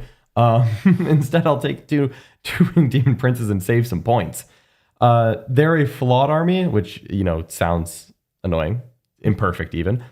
But the speed, they actually do hit much harder than it looked like they were going to. Mm-hmm. They don't hit the highest things in the game, right? I think I would struggle into triple land for it. But I think I would struggle into 15 Deathwing Knights. But they hit most of the game hard enough. I think they're actually a quite solid teams army. And I think that just overall the suite of abilities they have really helps. I cannot understate how important go fast and hit people is on power armor. You're almost always getting the first hit off, which is crucial. Yeah. You really can. You've got scout things, you hit hard. You have enough units to play the I went second game and I'm playing a Space Marine army. You are fast enough to play I go first and now I'm going to be aggressive. So far, I've been really playing the Coterie of the Conceited Detachment the most. I believe that is their best one, but I will acknowledge that I have not explored enough of the detachments thoroughly enough to write them off yet. I don't think that this is the only detachment. I think it's the best detachment. Yeah. But I can tell you, as a matter of fact, here's a little thing. The Euro Trash Cup, which is a team event, just had their lists published today. That is happening in the Netherlands. I was able to attend last year. I had a great time. Sadly, can't make it this year just due to some conflicts. But I can mention, since these are just live on BCP, that of the 10 WTC teams attending, 4 of them are taking Emperor's Children. 2 of them are taking Carnival of Excess, which is the Chaos Demon ally one. Oh, really? Yeah. That surprises me. The detachment rule and enhancements of that detachment are phenomenal. To make up for the data sheets. Yeah, the stratagems are kind of terrible. But there's like a couple good things. They're just like 2 CP, which is good because you don't have anything to spend it on. So you'll just do those like 4 times instead of 8 good strats. It's interesting though because Emperor's Children have some weaknesses, but are overall much better than I think they looked. I think that on release, on preview day, we might have put them lower. But I would say you've been playing a lot of them. I've been playing a lot of them. I think that I'm going to put them in consistent tournament performer for now. There is potential for them to be higher. And we will see. I really want to see other players play it more. I want to see it in the wild. I can tell you that Liam VSL is running the Carnival of Excess. All right. Well, Liam and I disagree. Liam and I seem to disagree on what the best attachment is. I have not spoken to Liam about this. I am very curious to watch his results, but it's Liam VSL. So, statistically, he is likely to win a lot of his games. And I can't wait to watch it because I think that this codex is going to be better and deeper than we guessed when we saw the datasheet count. All right. Next up, we have the Grey Knights. So Grey Knights have been a army that was predominantly just their index detachment. Once Grotmas hit, they got Warp Beam Task Force, which is another fantastic way to play Grey Knights. Yeah, pretty good. It is more MSU instead of relying on bricks of Terminators. You can run multiple Dread Knight chassis that get rerolls. You can run any 5-man unit, punch above its weight class. So there's been a variety of builds that we're seeing, either a really damage-centric one in terms of Dread Knights, and then there has been a more MSU, which is a lot of 5-mans that punch above their weight class. So fantastic army there. However, for Grey Knights specifically, they have still the fundamental issue of being a relatively elite army, and they took one nerf, which is that their purgation squads can no longer benefit from that. You have to see the opponent's unit that you're targeting to get the full rerolls, which means that their advantage into some matchups doesn't really exist as much anymore with an Indrik, like a staging GSC army or something like that. Purgation squads were amazing into. You don't have that advantage anymore. I don't think that's the end of the world. I found Purgations pretty inconsistent into 3-up Space Marines that are literally all over the meta, as you can see. Yep. So I'm not too concerned about that, but it does hurt them into a couple matchups. I think Grey Knights have 2 viable detachments, and they're both strong. Yeah. 30 Terminators is still a absolute pain to deal with Sigil, with the teleporting from mists, all sorts of nonsense, rapid ingress all day. And then Warpbane is just a good detachment. Yeah. For being an index army and having 2 good detachments, that is about the optimal place you could be. It really is. It really is. And they're both great. I think they're both very strong. And again, multiple builds despite there being a low data sheet count, which is surprising and impressive that they have it there. One of the nice things is that because they have so many different characters, they have a tool for everything. You want an extra durable Terminator unit, you can put Voltus in there, or you can put Drago in there for the extra charge and the 4 Phenopain. Or you go ahead and you go for Ignore mods with a Grandmaster in there. You know, there's a lot of different things you can do for different metas. So Grey Knights are quite flexible as the meta adjusts. Yeah. I would also say that Grey Knights are the type of army where if you go for the Dread Knights, you're just fundamentally playing a riskier style, where if your damage output does fall because you don't reroll wounds, you reroll hits. But if your damage falters in a turn, you can lose too many. Dread Knights are pretty pricey right now, and the 4-up invuln can be swingy. Yeah. I think that's been a hallmark of Grey Knights for most of the edition, which is they are usually good, but occasionally when the wheels come off, they come all the way off. They come all the way off, and it's bad. Like, I've had it happen both ways. I just spike 4-up invulns, I make them all. My opponent is extremely sad because they take 2 full rounds of damage and are dead. Yep. Or I just fail a lot more saves than I thought, and I lost 3 or 4 Dread Knights in a turn. Like, wow, I expected to lose 1 or 2 here. This is bad. Yep. So overall, Grey Knights are not dominating the top of the tournament scene from what we've seen. I don't expect that to change too much in the coming meta. I think they're just going to be a consistent tournament performer, is my opinion. How do you feel about that? I honestly they're close to top meta army. They're close, yeah. I think Grey Knights are pretty darn good. They could be up here. I think they're in that area over there. I could agree see that it. they're If you're leaning on top the meta, line. I would say that. I think All that right. they're still like. Let's put them up there. I think they're still like builds to discover. I've been burned by their failure points more than most people. I get it. Yeah. But I think that they have great rules. Yeah. Warpbane was a huge addition. What a great detachment. We'll see how this kind of pans out as we fill it out. I could see them dropping to consistent, but they're in that ballpark. Yeah, let's drop them over there. All right, the next up, Genestealer Cults, an army that has been sitting at the top for a while. They had 2 very strong builds, or 3, honestly. They had Final Day from the Grotmus detachment. They had the Biosanctic Brood Surge, which is the combat detachment. And they had Host of Ascension, which is a bodies detachment and teleport shenanigans. 3 really good detachments. Yeah. Only one of those playstyles was really nerfed in the latest update, which is that 20-man Acolytes went up 15 points per the Neophytes. Yeah. The Neophytes, excuse me. But the other 2 builds just are intact. They're just completely there. You can use Resurgence points, and the Resurgence points are quite cheap, I would say. I think they get probably an extra unit that they might not need. I think they're a very clear top meta army, in my opinion. I think they're one of the best armies out there. I think they're quite good. We are putting a lot of armies in top meta army right now. We are, and we're not going to make another tier. We're not going to stop. All right. Do you want to say anything else about GSC? No. Even their Outlander Claw build. I saw Eric Lathoris went to a team event this past weekend and was dominant with his Outlander Claw that he's still running. Multiple strong detachments, very different looking play styles, right? Because it really, I think only Brood Brothers, I hate to say it, is actually bad. Yeah, we haven't seen too many people even try it. It's possible. We haven't seen too many people explore it with the new Guard Codex and their data sheets. That is true. I'll admit I haven't tried, and I feel like within the house that would be my job if we're going to do that. But I don't know. I still think that the other detachments are better. Imperial Agents. Speaking of the detachments that aren't better. All right, so this is an army that received very small change, which is that the Codexes Assassin went down 15 points. This should have happened the previous update because she lost. She used a 3-inch deep strike, and you could rapid ingress on that 3-inch deep strike, which was huge. She is back to the worst assassin. I think she's worse than the Vindicator. She might very well be. I mean, she's cheaper than him, so she's a cheaper lone op if you're just looking for a lone op. That's fair. She's probably better for that. She's probably better just as a body, but that's not really why you want to take a cool assassin.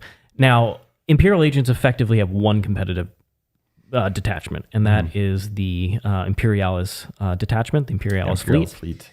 That detachment has a variety of tricks. Most of those tricks revolve around T3, annoying to kill bodies, but not supremely durable bodies.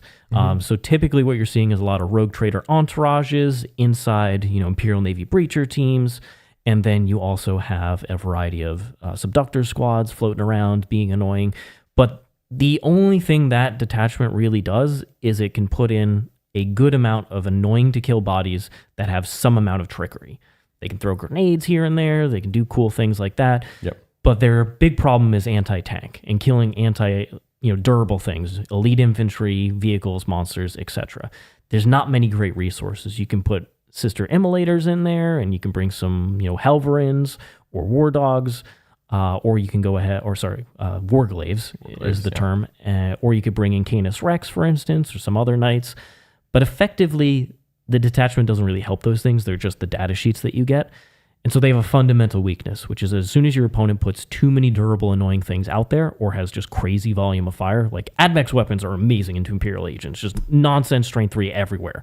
That's awesome into that army. Yep. They kind of fall against a damage check.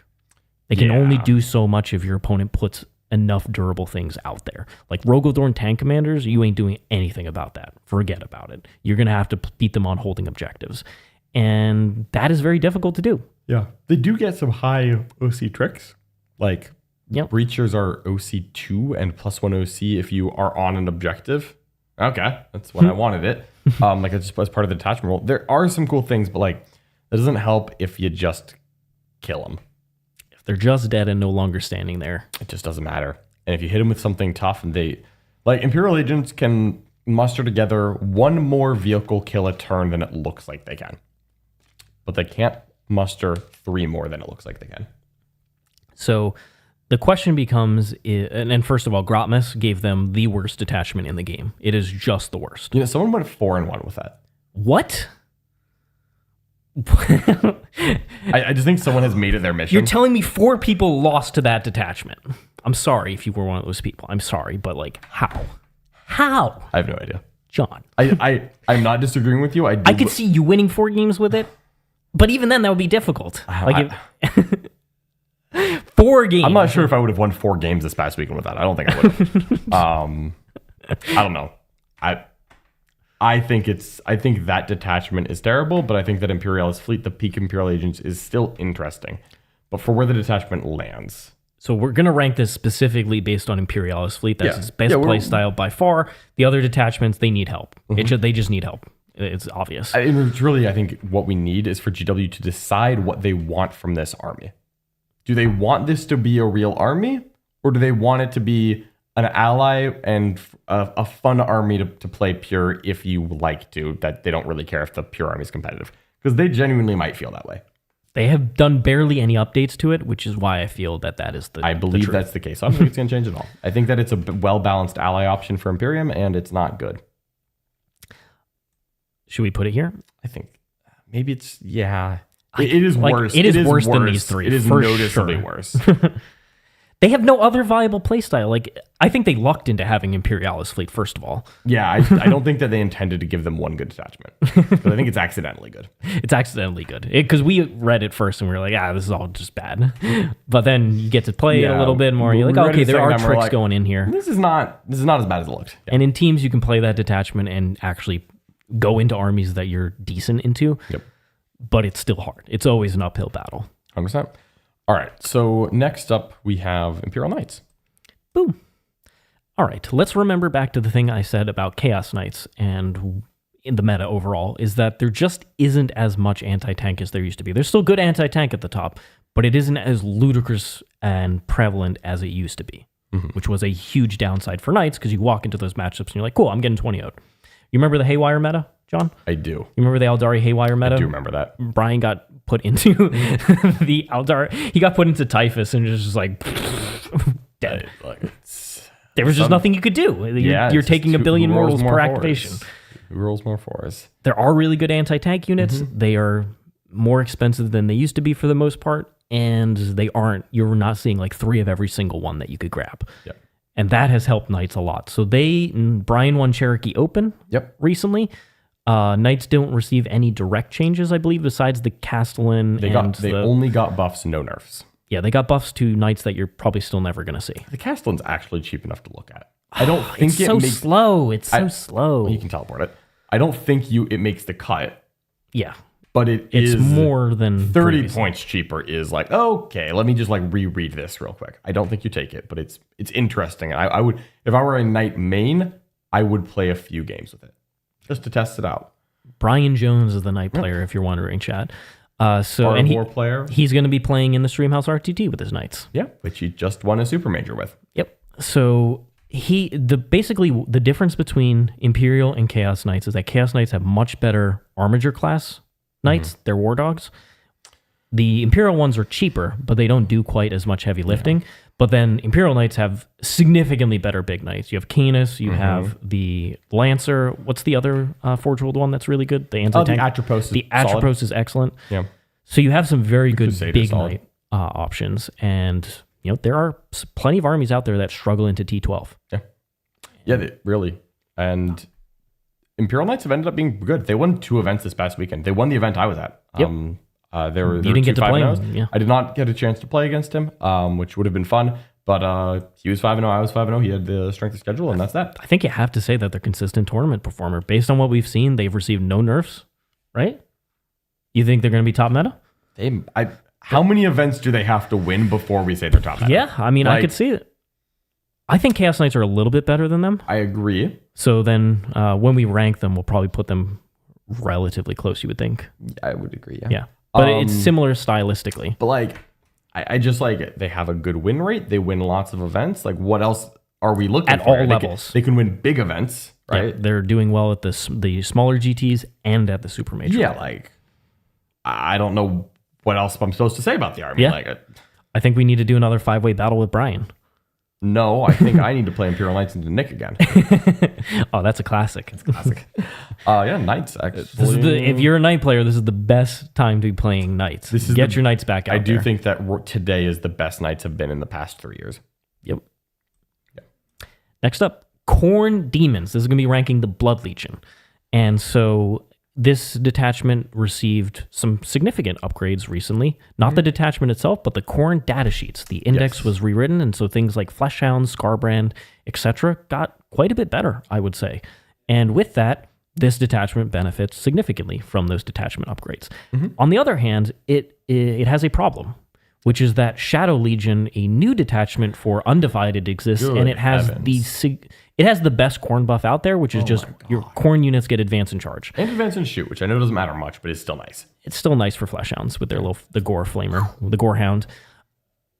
That, yes, their data sheets are better, but then you have a clear, better place to put Khorne units that also has other options. And I think that's going to be one of the biggest downsides of the Blood Legion is that they have a really competitive, kind of like Space Marine chapters, they just have a competitive older brother now. That is going to be hard to justify playing. I think it's very appropriate that we can compare them to Black Templars. Which is that, yes, we could take an almost all Khorne army in Blood Legion, and it would be a certain level. Then you can say, wait a minute, what if I put these same models in a different Chaos Demon detachment? I would rather have 1 CP Lance and Advance and Charge than... Oh, it's Lance and extra AP, John. Sorry, +1 Lance and AP. And Advance and Charge passive than the entire Legion of Blood detachment. I think that's fair. I know you can get an enhancement that's an Aura of Lance and Legion of Blood, and you have a 1 CP Advance and Charge. The army-wide advance and charge is huge. Khorne needs to get out there. I have said this a lot because I've been playing Stormlance a lot recently. The difference between 1 CP advance and charge and my army advances in charge is monumental. It is massive. It is huge. Its impact cannot be overstated. And this is not that attachment. No. So, is it struggling or YGW? Those are the options. It's tough. I think it's probably just struggling. But the data sheet upgrades are really nice. They are. Scarbrand is significantly better, and so are Fleshhounds are really, really good. I think you can do some decent stuff with it alongside these. Yeah. This is shocking. But I could see it at the top of YGWY. I mean, it's not good. If Shadow Legion didn't exist, I think it would comfortably fit here. Yeah. So that's why I'll put it there. Yeah, I think that's fair. I think on its own merits, ignoring the fact that there's a better alternative. I think we can just go start going. Next up, Leagues of Votann. I am the German menace. German menace. Super curious to hear your thoughts on All what right, Votann are so right now. You tell me. Okay, here we go. So Votann is an army that usually they've been receiving like 5 points down here, 5 points down there. Each update, like one thing goes down 5 points. This update, none of those changes happened. However, their army-wide rule, or I guess their detachment rule, has been split off. So their detachment, the Oath Band, you'd pick 4 enemy units to gain 2 judgment tokens each. Games Workshop has split that. The Oath Band detachment picks 2 things now, and the army rule picks 2 things. And this is important because as Votann get additional detachments, they just got a Grotmans detachment. That detachment is complete trash because it started with no judgment tokens. So you literally have to lose your army to be able to be efficient into your opponent. It is so counterintuitive and ridiculous that I have literally never played a game with it because I refuse to. Now there is slightly more reason to run it. Yeah, you get 2, which is still not great, but 4, with Oath Band is amazing. Mm-hmm.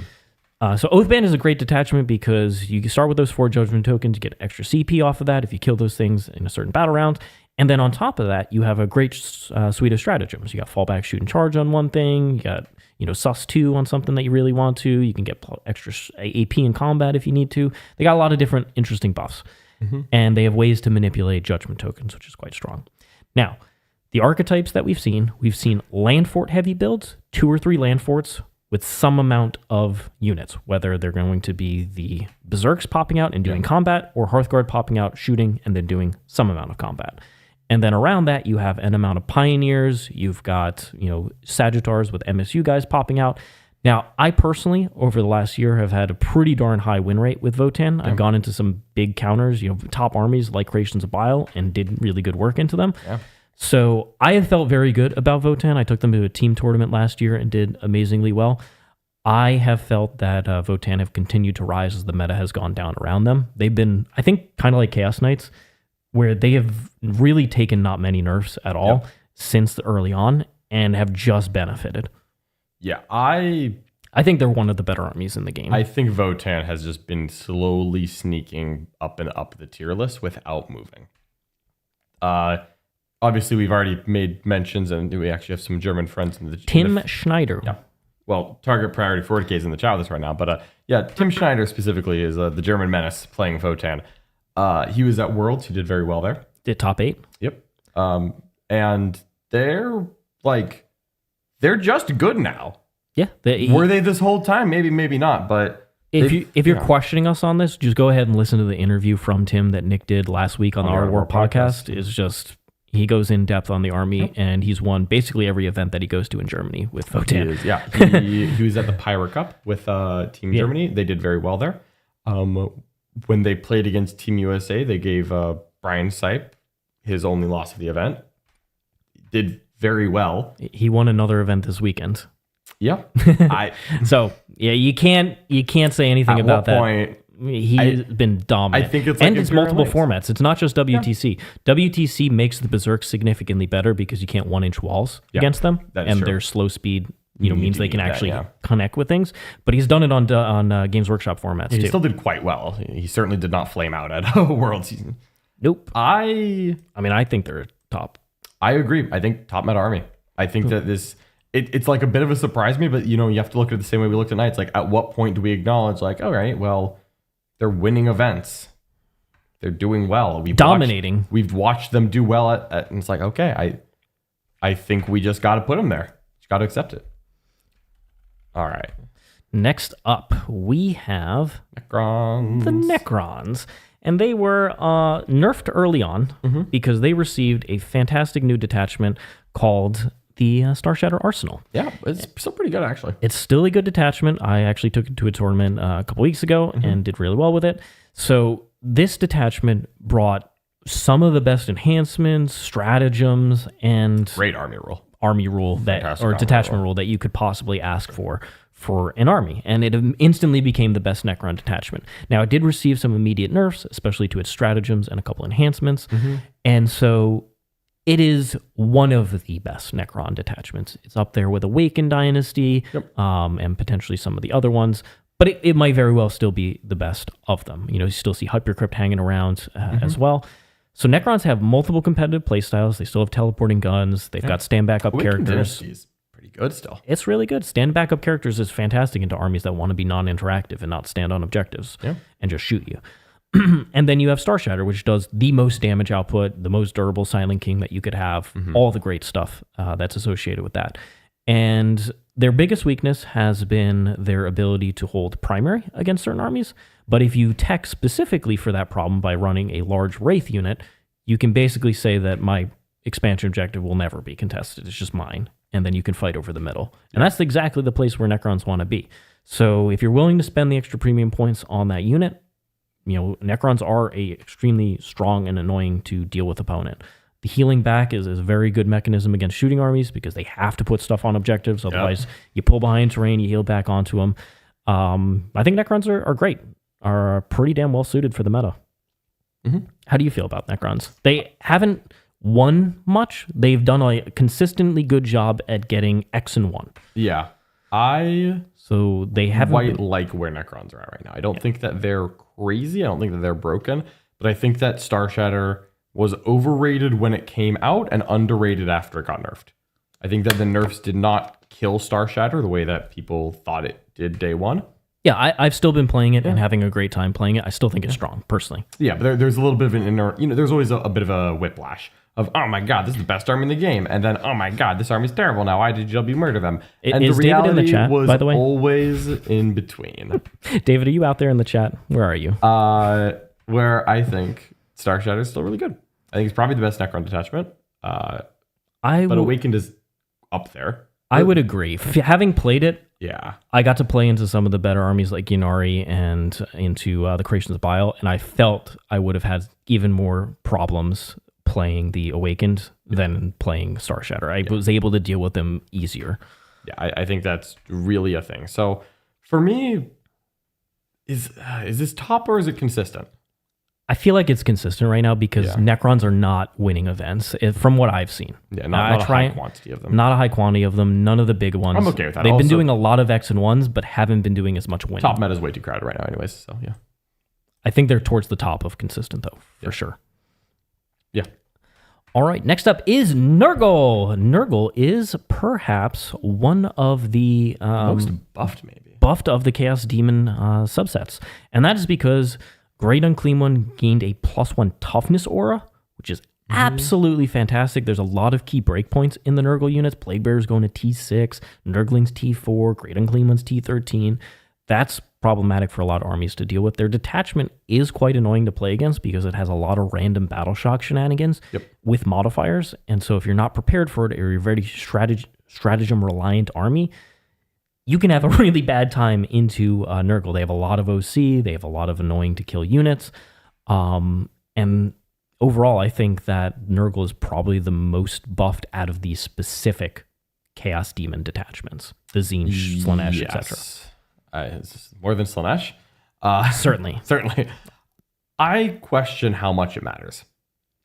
I question how much +1 toughness matters. And I know that sounds crazy. I know that sounds insane. But like Plague Bearers going from T5 to T6 is still like, all right, like my random guns are still winning them on 5s, and my heavy guns are still winning them on 3s. Oh, John, the strength 3 weapons that you don't have. Yeah, no, I'm my last guns are so terrible into Plague Bearers now. Oh no, what will I do? But like, it's the same into strength 4. I know like shooting specifically las cannons at a Guo is much worse than before, but like that was never how you killed a Guo. You hit it with weight of lethal hits or twin-linked strength like 8 or with strength 15 or grenades or dev wounds or tank shocks or Angron.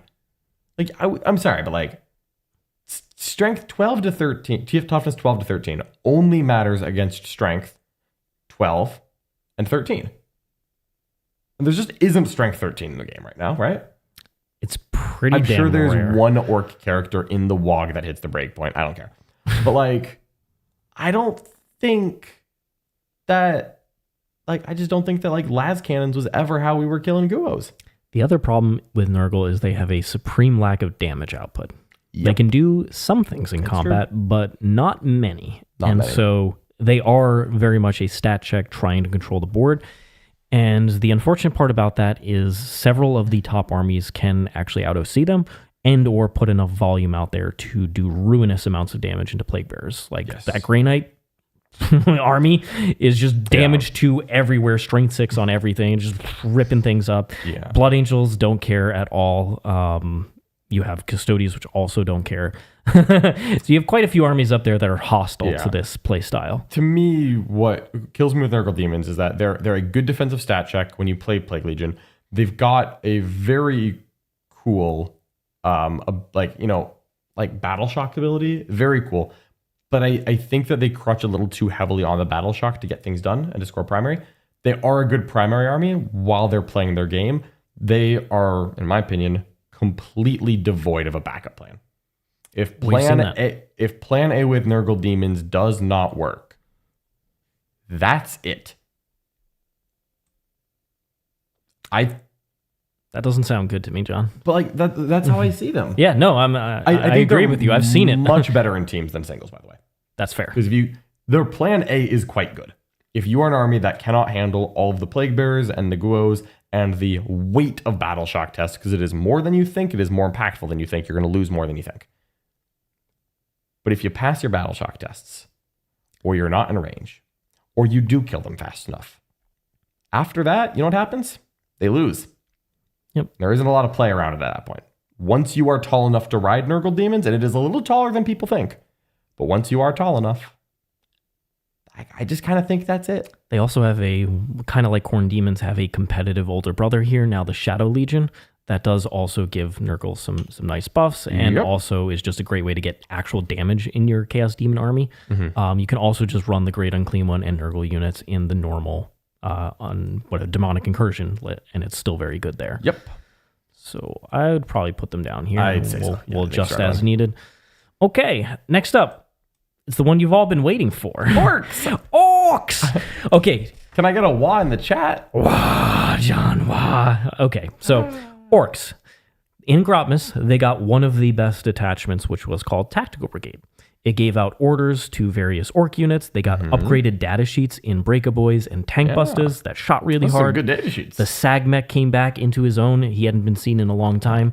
And Orks became one of the shootiest armies in the game, shooting extremely hard, performing really well at the top of the meta, and so much so that Tactical Brigade received some nerfs to how the orders work in the current meta, in the last balanced dataslate. However, Games Workshop deemed it fit that Orks did not shoot hard enough. No. And so they have politely and very kindly given us a new detachment that shoots dramatically harder than Tactical Brigade. They found a way. And it is called Mordaka. And by God, did they nail that theme. No, look, as far as theme goes, I don't think I've ever seen the detachment pull off what it's trying to do the way that this has. So, Wog indeed, Mr. Bond. This detachment gives you access to Sustained 2. John, how much of an efficiency buff is Sustained 2? So, the amount that Sustained 2 buffs your damage output in shooting. One, I cannot... So, like, there's so many elements to this to unpack. First of all, Sustained 2 is better the worse your hit is. 2, Sustained 2 is better the more rerolls you have. 3, Sustained 2 makes your damage output much spikier. Where all of a sudden you roll 2 extra 6s and it's a massive increase in damage on something like a Sagmech. Yes, for example. Yeah. So if you are, let's like go down the line here. If you hit on 5s, we're just making up a number, right? You know, when we're talking about ours, let's say you hit on 5s. If you have a Sustained 2, your damage output is doubled. You could... Seems strong. For it's a little swingier than this, but for expected value, you could make the detachment roll all of your ballistic skill 5 units shoot twice. And as long as there's no rerolls or lethals or anything, then this math is actually the same for expected value. So let's just say that instead of this detachment roll, they said, every time you shoot a Sagmech, shoot him again. That would be identical expected value on hits. It's the same thing. Okay, now let's say that your ballistic skill 6. You don't want to be BS6. You don't want to be BS6. That's terrible. It's like a looter or something. Looters aren't good. They're just so cheap and they're basically free, but they're not good. That is triple damage output. So you could just kind of print this. Every time you shoot a looter unit, shoot it 3 times. And that would be the detachment roll. No, I'm sorry. That's a lie. That would be the first half of the detachment roll.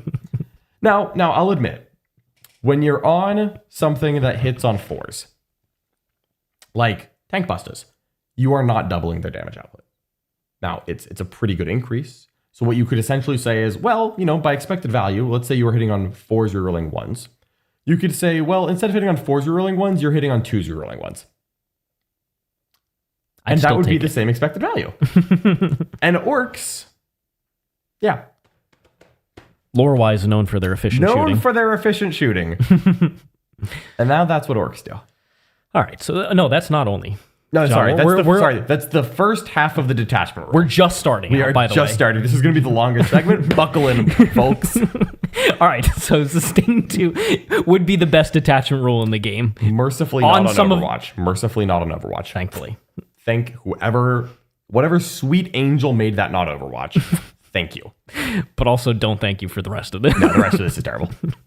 What's the second half? The second half of this is that while the WOG is active, so this is for infantry and walkers, gets assault. Advance and shoot. Advance and shoot. That's pretty good. Now, mercifully, the WOG is once per game, and it's not called the beginning of the battle round anymore, so there's a little more flexibility. But advance and shoot is a really good rule. It's a really, really damn good rule. We've seen that the advance and shoot detachments in the past, Renegade Raiders, Bringers of Flame, have been among the better archetypes available to them. I think the only one that missed the mark there was Firestorm, which is kind of weird. But yeah, here we are. Monka is one of the better Tau ones. Monka, probably, even though it's limited. Probably the. Yeah, probably the. So, it'd be a shame if there was a stratagem to be able to put something in the WA.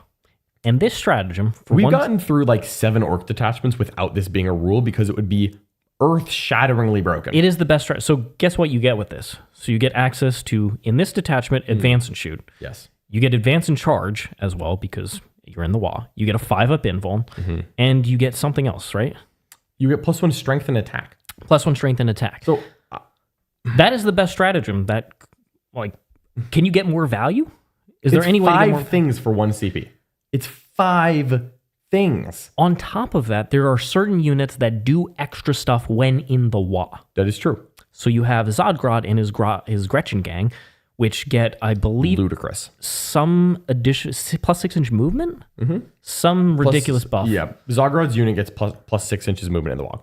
So you can just have these guys, floating across the board straight into your deployment zone whenever is needed as they stage up on you. If a shooting army goes first, stages, and jails you all at the same time, it's also good in combat, just to be clear. What? What do you do? Not to mention, John, there's some other good things here. What if you also had easy access to Ignore's Cover and +1 AP on units known for their lack of Ignore's Cover and AP? Yeah, incredible buffs. Yeah, and you don't even have to, it's also the best kind of Ignore Cover strat, which is Ignore Cover for the entire army without having to hit them. Sweet. So, now, let's give Orks a little context. So that's the detachment. Orks, as a whole, were one of the top meta armies. They were one of the best armies in the game. Tactical Brigade was a very shooting-heavy archetype, and then you had Warhorde as an extremely good combat archetype. Both of those were having quite a bit of success among the top Orc players. Yep.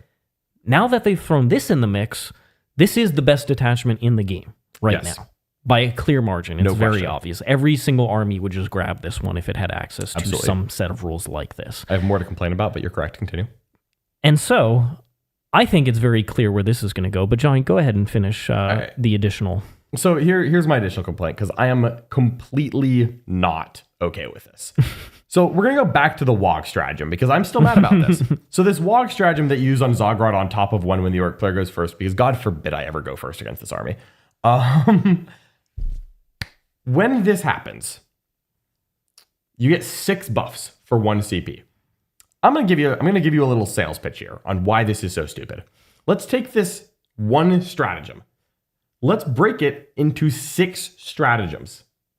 If I gave you 6 stratagems, I gave you 1 CP advance and shoot, 1 CP advance and charge, 1 CP +1 attack, 1 CP +1 strength, 1 CP 5-up invuln, and I gave you 1 CP +6 move.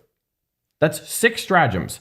Would that be the best Chaos Space Marine detachment in the game? Probably, yeah. I think it would be. I think that one stratagem split into 6 pieces would be the best Chaos Space Marine detachment in the game. What? What are we doing? Like, I get that the stratagem is not literally 6 times better than those 6 stratagems because getting in different places is different. I get that. But 1 CP, 6 buffs is wrong. It is incorrect. Creations of Bile, which we believe is one of the best CSM detachments, which is one of the best armies in the game, is 2 CP plus 1 strength or attack, and you take D3 mortals for doing it. Double the cost, 1/6 the benefit, also take mortals, and you know what? That's a good detachment. A really good one. It's not the best stratagem in the detachment, but it's a good detachment. What? So this is obvious. Yeah. This is the best army in the game, very clearly. It was already... Orks were, without this detachment, are a top meta army. They are great. They're fantastic. They have 2 viable archetypes, even with the nerfs to Tactical Brigade. Tactical Brigade, I think, is still It's fine. still good. Yeah, it's just that this invalidates it completely. So we don't know yet. This is ludicrously good. Now, is this better than Index Elder or anything like that? No, of course not. But it is damn strong, and it's currently the best archetype that you can play. And I personally, based on what they did, the precedent they set with Star Shatter, which is that when the Grotmas era stuff got its first set of FAQs a couple weeks after Grotmas, they immediately eroded Star Shatter specifically. Oh, yeah. I would be shocked if that didn't happen to this. Shocked, because it is just very clear. It is, yeah. Take a bunch of dice, roll it out.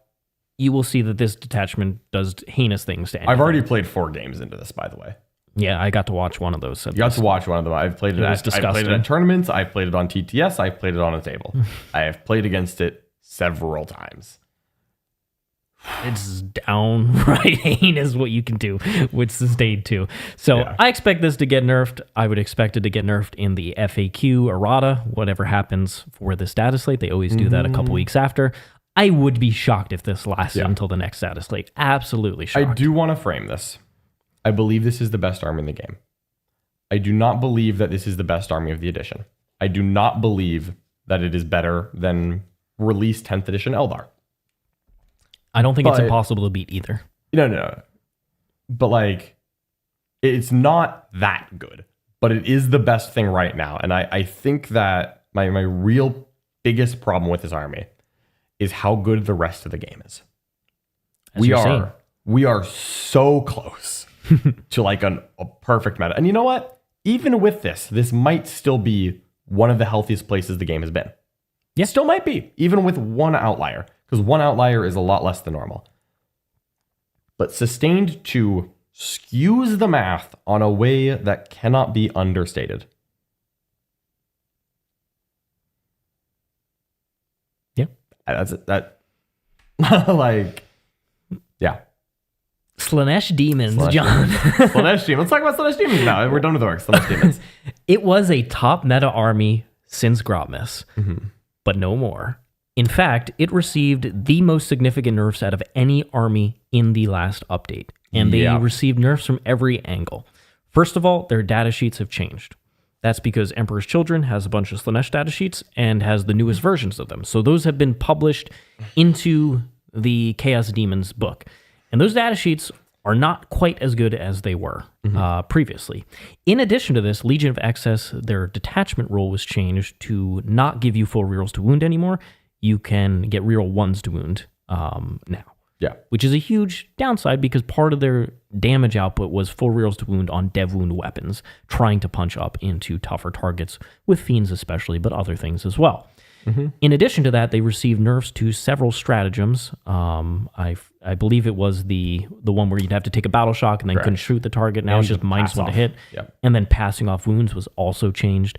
And then on top of that, they received some amount of points changes as well. Specifically, I believe Fiends went up and the Contorted Epitome. Yeah.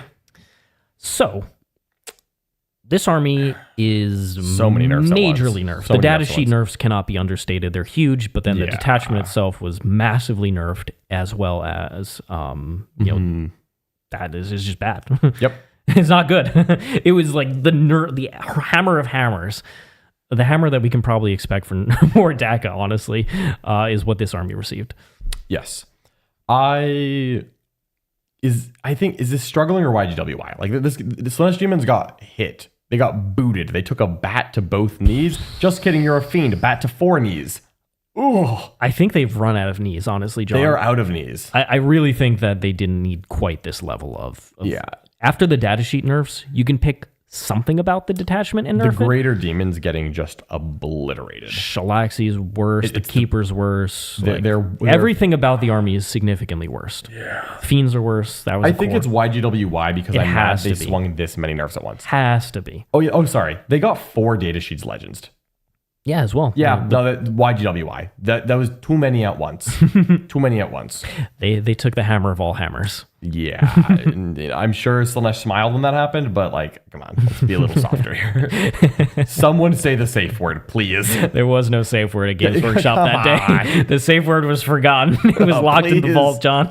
Oh man, that's too much pain even for me. All right. Space Marines. This is Codex Space Marines. That includes Ultramarines. It also includes Salamanders and White Scars, but it includes Ultramarines. It's going to represent Ultramarines. And so we're going to be ranking this as the peak of Space Marines, not the medium of Space Marines and not the Crimson Fist of Space Marines. Yeah. Lay it on us, John. You're the Space Marines Marine are really man. good. Space Marines took a nerf. They took some points hits, and they targeted like the second and third best detachment specifically, which I'm going to be honest, I do take that a little bit personally. I do. Am I being overly sensitive? 100% yes. I also take it personally. So Space Marines have been doing quite well at top end because of the strength of +1 to wound on Oath of Moment, combined with Guilliman giving you a second Oath target. And then you just have some pretty good data sheets behind it. And the supreme some pretty CP solid economy. Detachments. And the fact that Guilliman does like 2 buffs at once, yeah, it's kind of crazy. Plus Calgar. Yeah, you got a lot of CP. Space Marines are really good. I am having a blast. I have a lot of fun. They have multiple archetypes that are highly competitive. Ultramarine Gladius, most likely the best build going in. A typical Ultramarine Gladius list, what you would look at as like Josh Roberts' LVO list, went up about 80 points, but saw no rules changes. That is more points changes than most of the non-Slaanesh armies saw. But it wasn't a massive hit. We've seen Ultramarines specifically go up more than 250 points at other points in the past when they had different rules. And so like you have to look at that and say, all right, Ultramarine Gladius is worse than it was yesterday, but that doesn't mean it's bad. It's still quite good. Ultramarine Stormlance and Vanguard are alternative playstyles that I think are quite viable. Stormlance, the build that I've been playing at recent tournaments, one that I won Warzone Atlanta with last month. Ultramarine Vanguard, we saw it make the top table of LVO just 2 months ago and do well at tournaments recently. It took a massive nerf in the Centurion change. Stormlance took a nerf in that not the Centurion change, the Ventress change, because he can no longer give Deep Strike to Centurions or Scouts, which kind of pisses me off. Like, come on, Scouts. But like, and then we see that the Stormlance took a hit on what can reactive move. Which is its best strat. Yeah, which is its best stratagem, by far.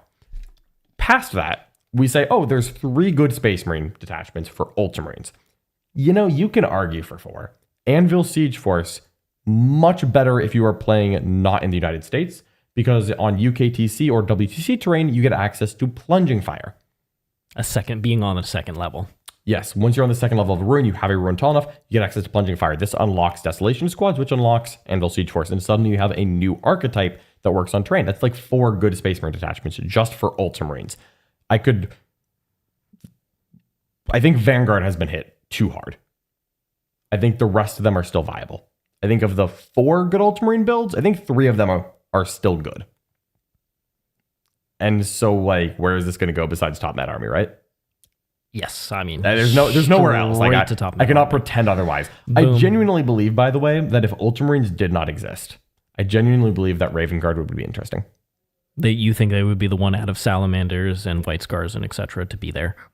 Yeah, I think so. Salamanders aren't bad. Salamanders or Raven Guard would be interesting if Ultramarines didn't exist.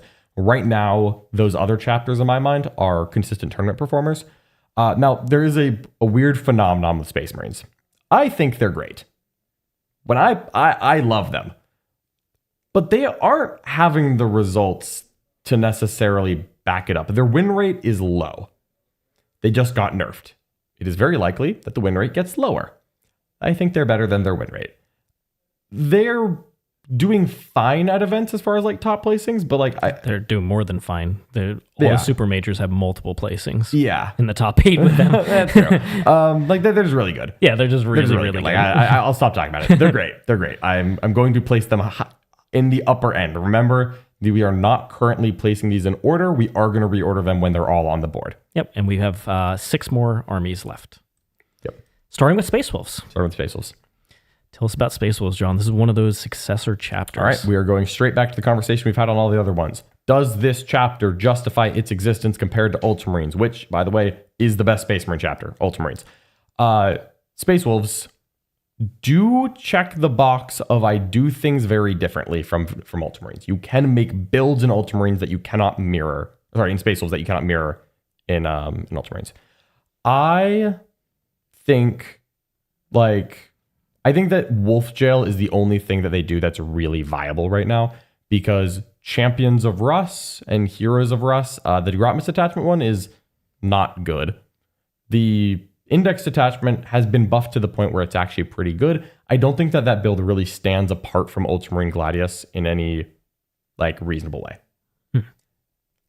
With that said, I think they're still like better than most. Like I think they have Wolf some Jail cool, is still unique, pretty good. Their data sheets are uniquely solid. They have some very solid characters. Bjorn is quite solid. Absolutely. He's a Vect Dreadnought that's floating around with Feel No Pain. Yep.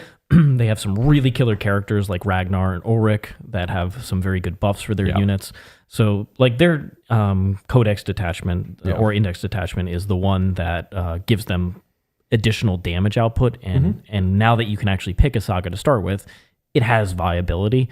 I would agree that Wolf Gel is the most unique thing that they can do, but that list received a lot of points increases 2 updates ago, I believe. Yeah. And with that, it hasn't really been performing that well out there. I really don't see it. It's an interesting teams list, but then it takes the Ultramarine slot. For me, I think Space Wolves are consistent tournament performers. Like, I don't think they're struggling. Yeah, they're not winning tournaments, but you can do fine with them. Yeah, and they are not doing poorly at tournaments, but they're not the same. They're not the same where like every top tournament has, some sort of Wolf Jail or something like that. All right. Tau. Tau. It's the Tau Empire. So Tau Empire received 2 new detachments recently. They received the Auxiliary Cadre, which buffs having auxiliaries near enemy units to give you various benefits. And then they received a second one, the prototype, the experimental prototype Cadre. Oh, also a prototype. Okay. So that one gives plus 6-inch range to all weapons, dramatically improving things that are relatively short range, like fusion or flamers or your breacher teams. So that's a really nice detachment because it is going to be one of the easiest ones for Tau players to play. It just gives you a baseline buff, and then it has 2 damage stratagems and not many tricks. There's nothing. You don't have to worry about positioning as much. You just go in there, you murder your opponent, and you keep on going. And Tau needed a detachment like that because Retaliation Cadre was supposed to be that, but it only really buffs battle suits, and then it still relies on tricks. This one is not really a tricky detachment. It just goes out there, does damage, and that's all it does, and you know that going in. So I think it'll be a very good one for the average Tau player, and I believe Tau's win rate will go up because of this detachment, because it's easier to play than all the other ones, which is very nice. It doesn't require you jumping through extra hoops of trading multiple units every turn to like achieve a bonus. However, I believe that Monka and Kalyan are still the 2 best detachments, and we've seen that borne out in the tournaments. Just recently, one of our war members won a tournament with Tau. Ooh. A Kalyan list. Kalyan, very interesting. So I believe that was Tau's first major win of the last couple months, the post-Grotmus period. Quite impressive. Which is great. I do believe Tau have a terrain problem. They do struggle a lot on WTC, especially. The denser the terrain, the harder it is to interact with Tau. Your army is not efficient without guiding units, and guiding units are not going to be also behind the terrain feature you're trying to shoot at. So because of that, terrain formats can mean that this army is harder to play. Like in WTC format, I definitely think it is a struggling army, but over across in UKTC and in the meta overall, I think they are a consistent tournament performer right now, and I think they will be in this meta because the new detachment is going to buff the more casual win rate of Tau. Yeah. I very much agree that they're not in the top meta spot. What I will say about Tau is that even though I don't think any of their detachments are like amazingly above the rest of the pack, at least 5 of them look genuinely playable. Yes. Which is really nice. Actually, all of them are playable. Yeah. All of them. I can only name 5. There's a Kroot detachment. There's 5 that I know. Kroot hunting pack, Monka, Kalyan, Yeah. Retaliation Cadre. Then you have the prototype Cadre, and then you have auxiliary Cadre. The Kroot detachment's the only one I didn't see as playable. Like, not the auxiliary. It is. The Kroot one. The Kroot It hunting is playable. It is. 100%. I haven't played against it yet. There are 2 key units. The Rampagers and the Kroot Lone Spear both went down in points in the update. Oh, that's nice. Yep. That detachment gained a huge buff because of those 2. Oh, that's very cool then. Yep. All right, put them in. Only 4 armies left, though.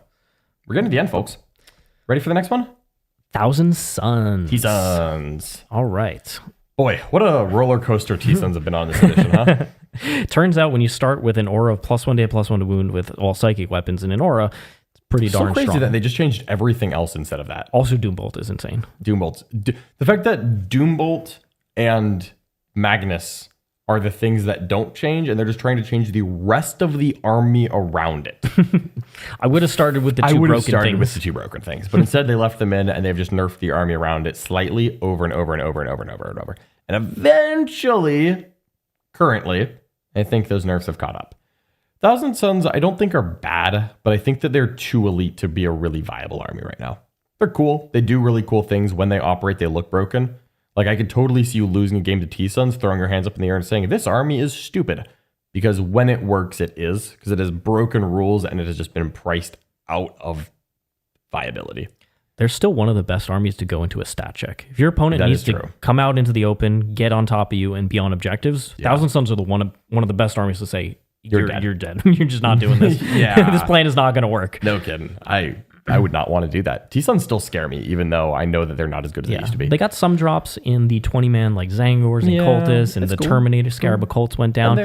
But really, it's the rubrics, it's the various characters that they run, and it's Magnus. And that's the core of the army, and that is very expensive. Yeah. They're like, there's a codex coming soon. And frankly, I don't think T-Suns need to be fixed. I think they just need a new book. Just start from the top of it, at this point. Yeah. I think you just start over with T-Suns, which is, we'll see what happens with the codex. I'm very excited to see what they do from this from a design perspective, but at the moment, I think that they're struggling. For sure. They're not putting up good sure. tournament results. They're not bad, but They've I also don't had think a they're good amount of abandonment. They've had a good amount of abandonment as well because they're just no longer able to hang with. There's too many things that they can't hang with right now. Mm-hmm. All right. Tyranids. My favorite. Tyranids. Tier A Nids. I love my Tyranids. Tyranids are still hanging on. They got very weird changes where some of my lists went up 5 points, some of them went down 10, where they gave us 4 changes and it was like +5, +10, -5, -10. I was like, all right, sure. Thanks, I guess. Tyranids are still in a solid spot. They're very like a measuring stick right now. They're not an insane, amazing army, but they have some good stuff. They have at least 2 viable builds in my mind. I believe that Vanguard Onslaught and Invasion Fleet are the 2 best attachments we have access to. After that is probably Assimilation Swarm. But I think that even though I think some armies have stayed still and risen, like Chaos Knights and Votann, I think Tyranids have stayed still and not risen. I think Vanguard Onslaught is probably the best way to play Tyranids right now. I think that is very good. I still think it has problems. To me, I think Tyranids have fallen out of A tier. Sad. Into sad bug noises. I think they're in consistent tournament performers. I would agree with They that. still have they just still have some struggles. They still struggle to kill things that are too tall. Because all of their units are monodimension, right? Genestealers strictly don't shoot. Exocrines strictly do not do combat damage. You do always run into that problem of, oops, I ran out of the tool I needed, either because of a list writing mistake or the way the game played out. And now I don't have an answer in this aspect. And now I'm screwed. Yeah. I see them kind of like the Necrons here, where they have some very strong detachments and synergies, but one thing goes wrong and all of a sudden it's a lot harder to win this. You can go 4-X, 4-1 with these at a GT, but that 5-0 is just that much harder. I'll give credit where it's due. Sam Pope, probably the most active, successful Tyranid player in the US right now. Certainly, he's playing them more than I do, and he's doing very well with them. Sam Pope has completed Exodia. He has finished the Infinity Gauntlet. It's a good challenge. Sam Pope just recently won an event with Assimilation Swarm. Is that Crusher Stampede was the last one he did. Winning with every detachment? He has won with all 6 Codex detachments. Now, I don't believe he has gotten Warrior Bioform Onslaught yet, so Sam... not quite yet. You know not what you yet. have to do. But... We can't give you full kudos yet. No. 6 is the Infinity Gauntlet. It was 6 when he set the challenge. You can win with Tyranids. Now, Sam's a great player, so that certainly helps. I think Tyranids are still very hard to play relative to their peak performance. To me, I think that Tyranids are more comparable to Admech than Necrons, but they are better at it than Admech is. They just have a better baseline. They have the same problems, but they're a little bit not as big of problems. Yeah. But like you can put the work in to win with Tyranids. And again, I do believe Tyranids are better than Admech. I'm not going to do you like that. No. But it's the same thing. I totally see that. Really hard to get good results. John, I've watched you shoot an Exocrine to get your reroll 1s buff and miss every shot on it with like 9 shots. Dude, you just don't know and your damage just cascades down from that, and you're like, "What's this turn? What am I doing here?" You see how hard I work when I play. And when that happened, I was like, "This is just like when I play Admech and I did nothing that I set up. Luckily, I move blocked." Yep. But I would agree with that. Yeah. Tzeench Demons. Tzeench. We got 2 left. Tzeench. They did not they received some. I think Tzeench was the one that had received the least datasheet changes. Maybe like Fate Weaver got like a change here and there. That's like it. Nothing got legends. Most of our datasheets are the same. Fate Weaver. They still have blue scribes somehow. That model is not good. 5 plastic models got removed from Chaos Demons, and the blue scribes. What? The blue scribes are old and terrible. Epidemius too, by the way. But like, fine. Just like if we're gonna legend some demon units, how about we legends the old fine cast terrible characters? How about those ones? Leave the plastic models? Maybe. It's an idea. I was just saying. It's an idea. Like Tzeench Demons barely changed, and I don't think they were very good. Like I don't know how else to say that, right? Matt Marsali won a tournament in Australia with it, and you know what? He talked about it on the Art of War podcast. And Drukhari won a tournament with Drukhari. And I think they can go in the same team. But I mean, that's kind of all that's happened. Struggling.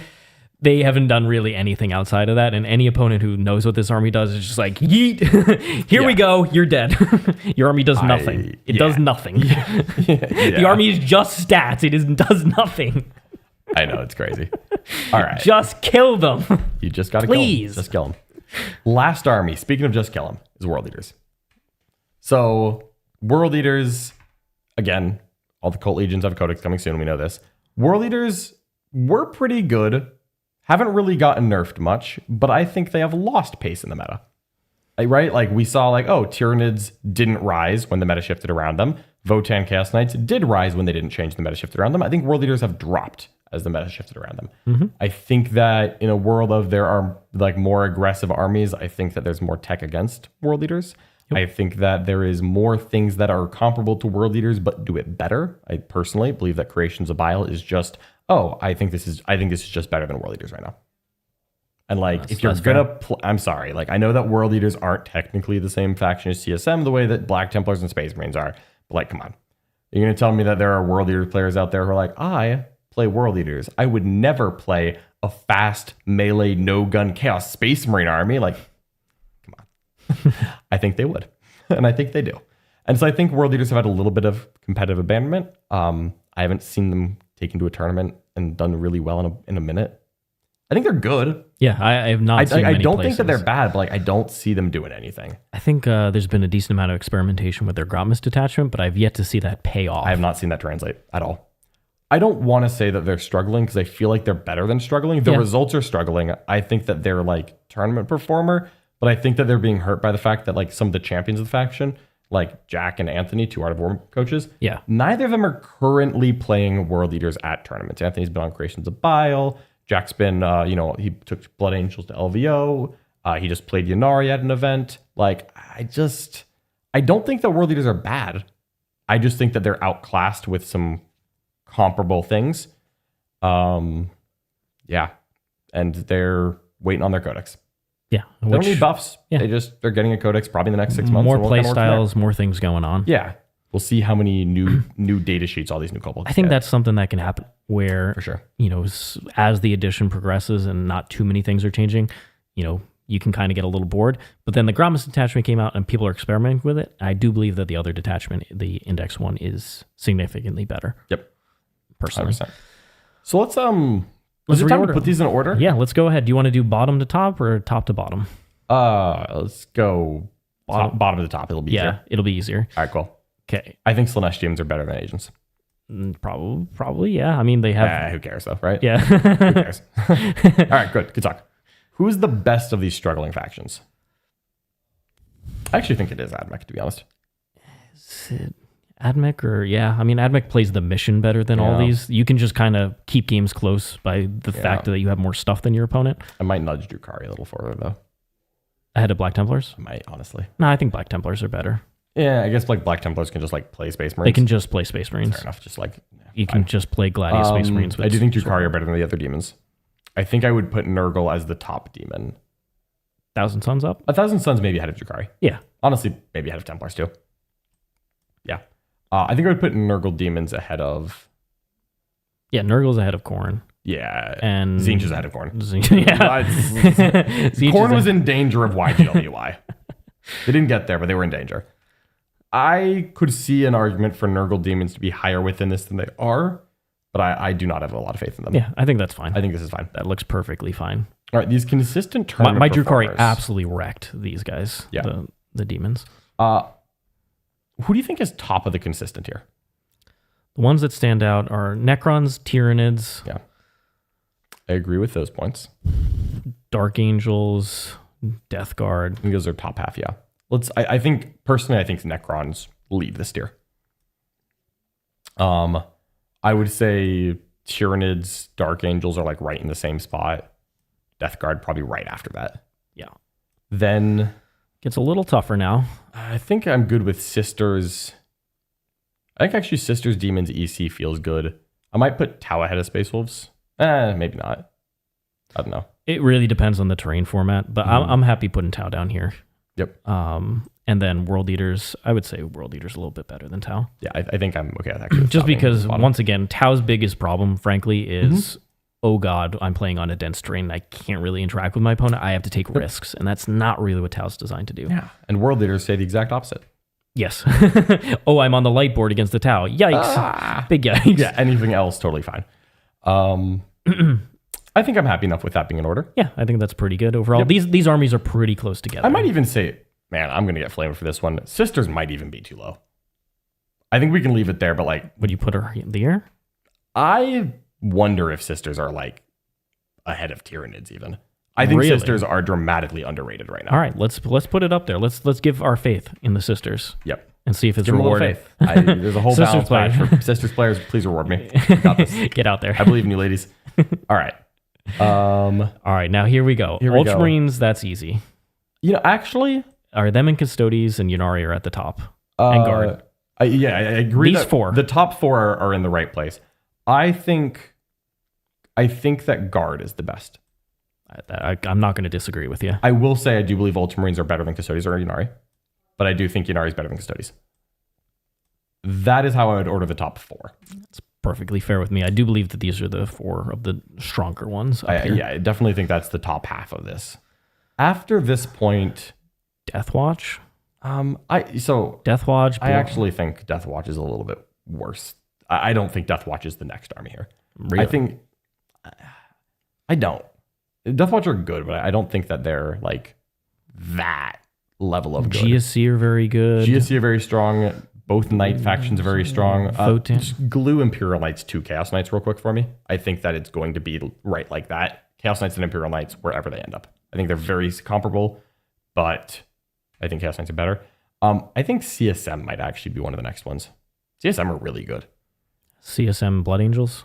I think Blood Angels are a little bit lower in this. I think Blood Angels and Deathwatch to me are actually very comparable tiers, and I think a little bit lower down there. Yeah. How do we feel about... I think Grey Knights is like the bottom of this tier. Like, let's like go from the back forwards. Yeah. GSC and Votann, where do we think they fit within this? It's tough. Obviously Votann only have one viable playstyle, but it is very Quite strong. good. Yeah, they don't have a codex yet, so it's Yeah. So I think GSC has a safety net that Votann doesn't have, but Votann are probably stronger overall because they go better into stat check armies, and you can kind of see towards the top here, there's some very strong... I would agree that Votann, I think, is higher up than GSC. I might even put them ahead of the 2 Space Marine supplements. You think? Maybe. I mean, at this point, I think we're really splitting hairs. So you have a little more faith in the Knights than I do. I'd put the Knights down here. Yeah? Where would you put the Knights? Show me. I'd probably put them right where, between Votann and GSC? Yep. I mean, it's hard for me to disagree with that. Just because I feel like you could happen to show up and boom, you are going to lose this matchup because your opponent does have enough. You cannot stat check. You cannot play out the game because they have high OC bodies. That does occasionally happen. Yeah, okay. Some of these really good armies can just play the game. Fair enough. I will concede that point. I think you're right. Okay. So yeah, drag those back in there. I still think that they're very good armies. Yeah, I like Chaos Knights more than Imperial Knights, but again, neck and neck right now. That's really close. I'm pretty happy with this. I'm pretty happy with that. Yeah. All right. Well, let's go ahead and just do a little full version so people can get that right there. Yep. So we're going to leave it at this. This is obviously predictive. It is, we've given our analysis, but obviously the meta is brand new. There's been only a couple events using the new rules. Most of the events starting in the next couple weeks will obviously be using all the new rules. And so the meta is wide open. We don't know for sure what is going to happen, but this is our prediction of what the meta is going to look like. And very clearly you can see that there's a lot of armies that are towards the top that are consistently winning events. There's a lot of armies that we're predicting to do very well at events overall, a lot of X and 1s, winning GTs here and there. There's only a couple armies that are struggling, and they're struggling either they need a codex badly or they just need a significant buff to something that they're doing. I'll also point out that I think that the struggling tier, if you want to switch to it, looks a little bit worse than it is because we have 3 demon detachments in there. Whereas if we just did, because we want to give the gods their each their due. But if you just took those out, if we just took the detachments of demons out, take Slaanesh out.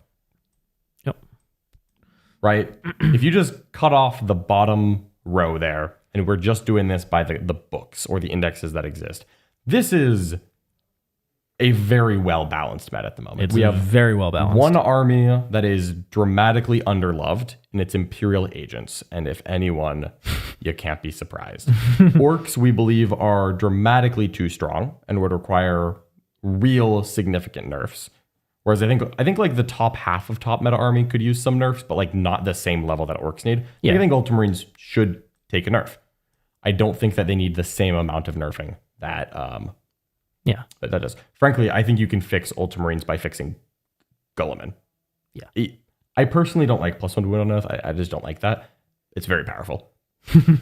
But if they're going to keep that, I think you could just rebalance Guilliman a little bit. Just say, hey, you get one of his picks, and that's what he was. Not both. Or you say, hey, your free stratagem, it's once per battle round, not turn. There's a couple ways you could just tone down Ultramarines and the core of the package, and I think just keep them as a good army. Same thing for Ynnari. Good army. Lethal intent change, it's all good. One thing.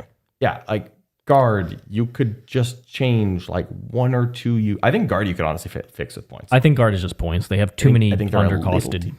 They have so many units compared to most armies. Yeah. But overall, the meta is in a great spot, and I'm expecting this to be relatively accurate. As we get more codexes, things will change, but I'm very excited to be playing tournaments. We got team season coming up. We got lots of big events coming up. Adepticon is coming up. In a week. Is it next weekend? Yeah, I think next week. There's also a very large event in the UK in a week. I think there's actually... Manchester? I think it's Manchester. I'm not entirely sure because I'm not going. There's also a Goonhammer Open next week. So I think there's multiple events in the UK next week that are going to be fairly large. There's Adepticon. We're going to have plenty more exciting things to talk about soon. Excellent. Well, let's go ahead and thank you so much, everybody, for joining for the tier list.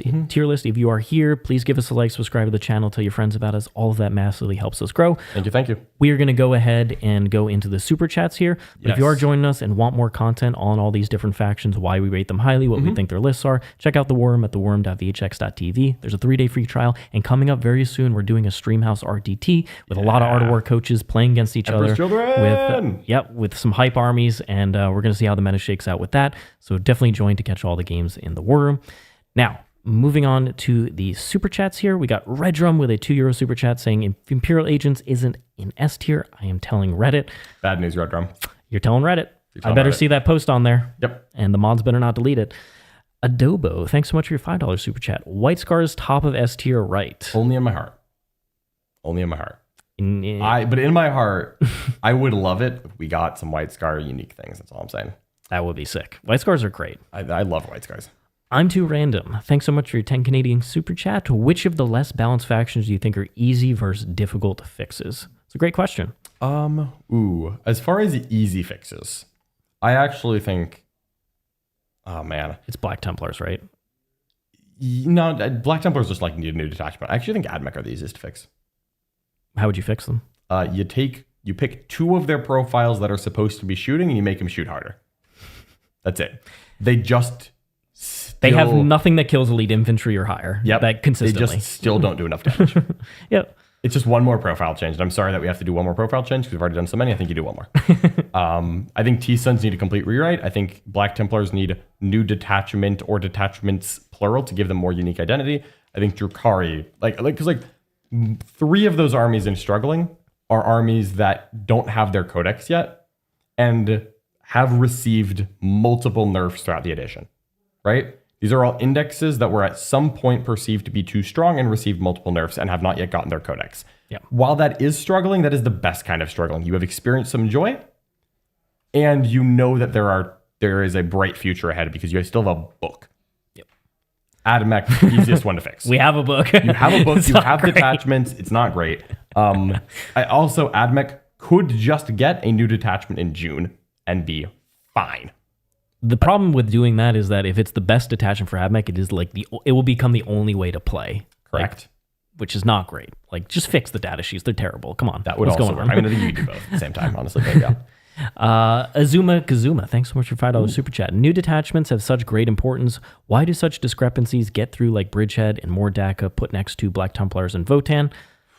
This is a great question. That is a great question. We're not playtesters. We don't know the process. This is what makes me want to be in the room. That question, because I don't have an answer for you.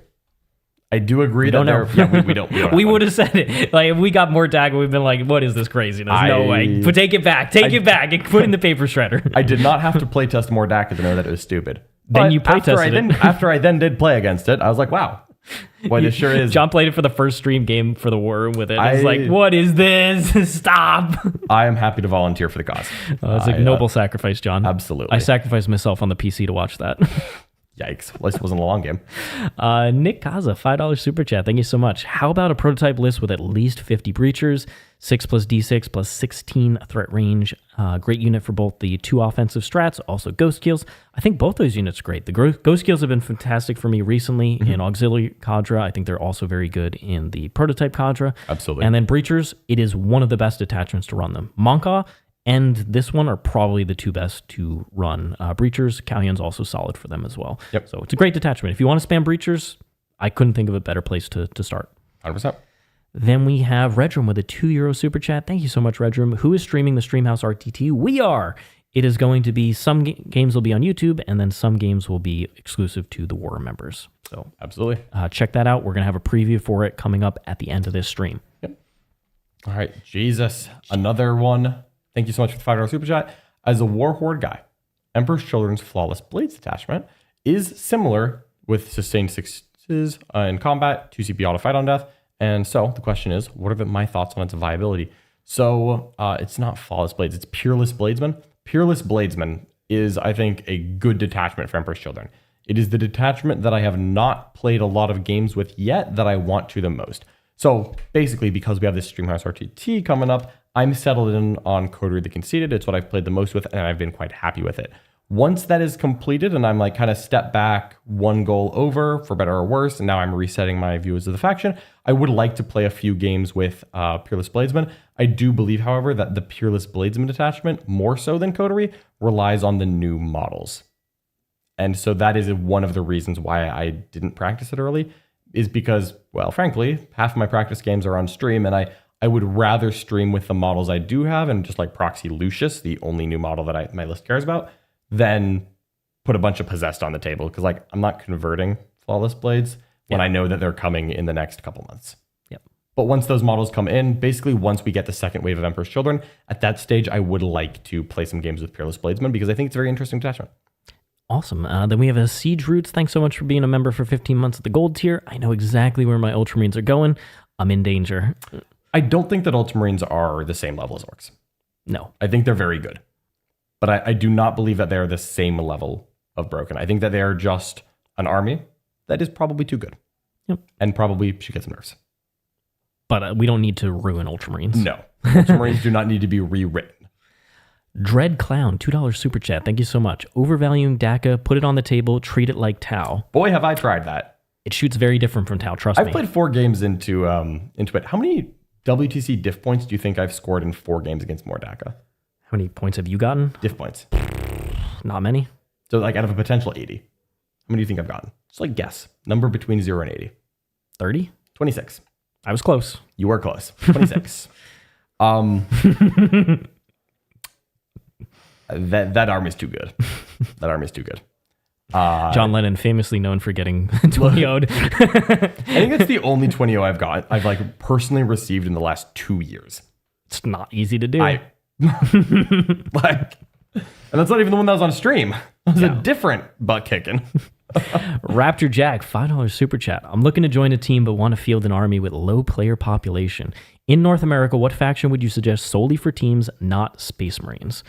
So if you want an army with low player population that's good in teams, there's a couple of them. There's quite a few, yeah. Technically, Imperial Agents are one of them. I wouldn't. But I wouldn't recommend that one. Yeah. So AdMech is actually quite decent in teams. Better than in singles, I think. Better than in singles for sure. Out of the other ones, I mean, Tyranids are a very good teams army and don't have much player population. Armies that stand out on this list for me: Tyranids, Death Guard, Emperor's Children, Knights, Chaos Knights. All armies that now Death Guard is probably the most popular of those. Then the Knight faction. And actually, no, Tyranids are actually quite Votann high. too. Yeah, Votann as well. All of those armies are good. Tyranids have actually a decently higher player population, but I would say all of those armies are better in teams than in singles, and are not crazy popular the way that armies like currently Orks, Guard, Space Marines, Eldar are. Custodes. Custodes, yeah.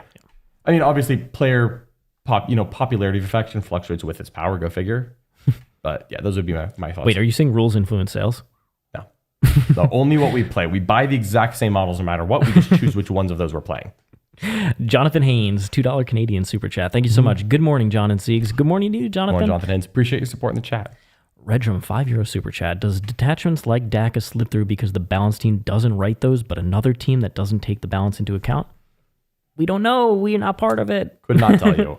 We have no idea. They don't reveal what the process is. Yep. Would I love to peek behind the curtain of this one? Yes, I would. Can I? No.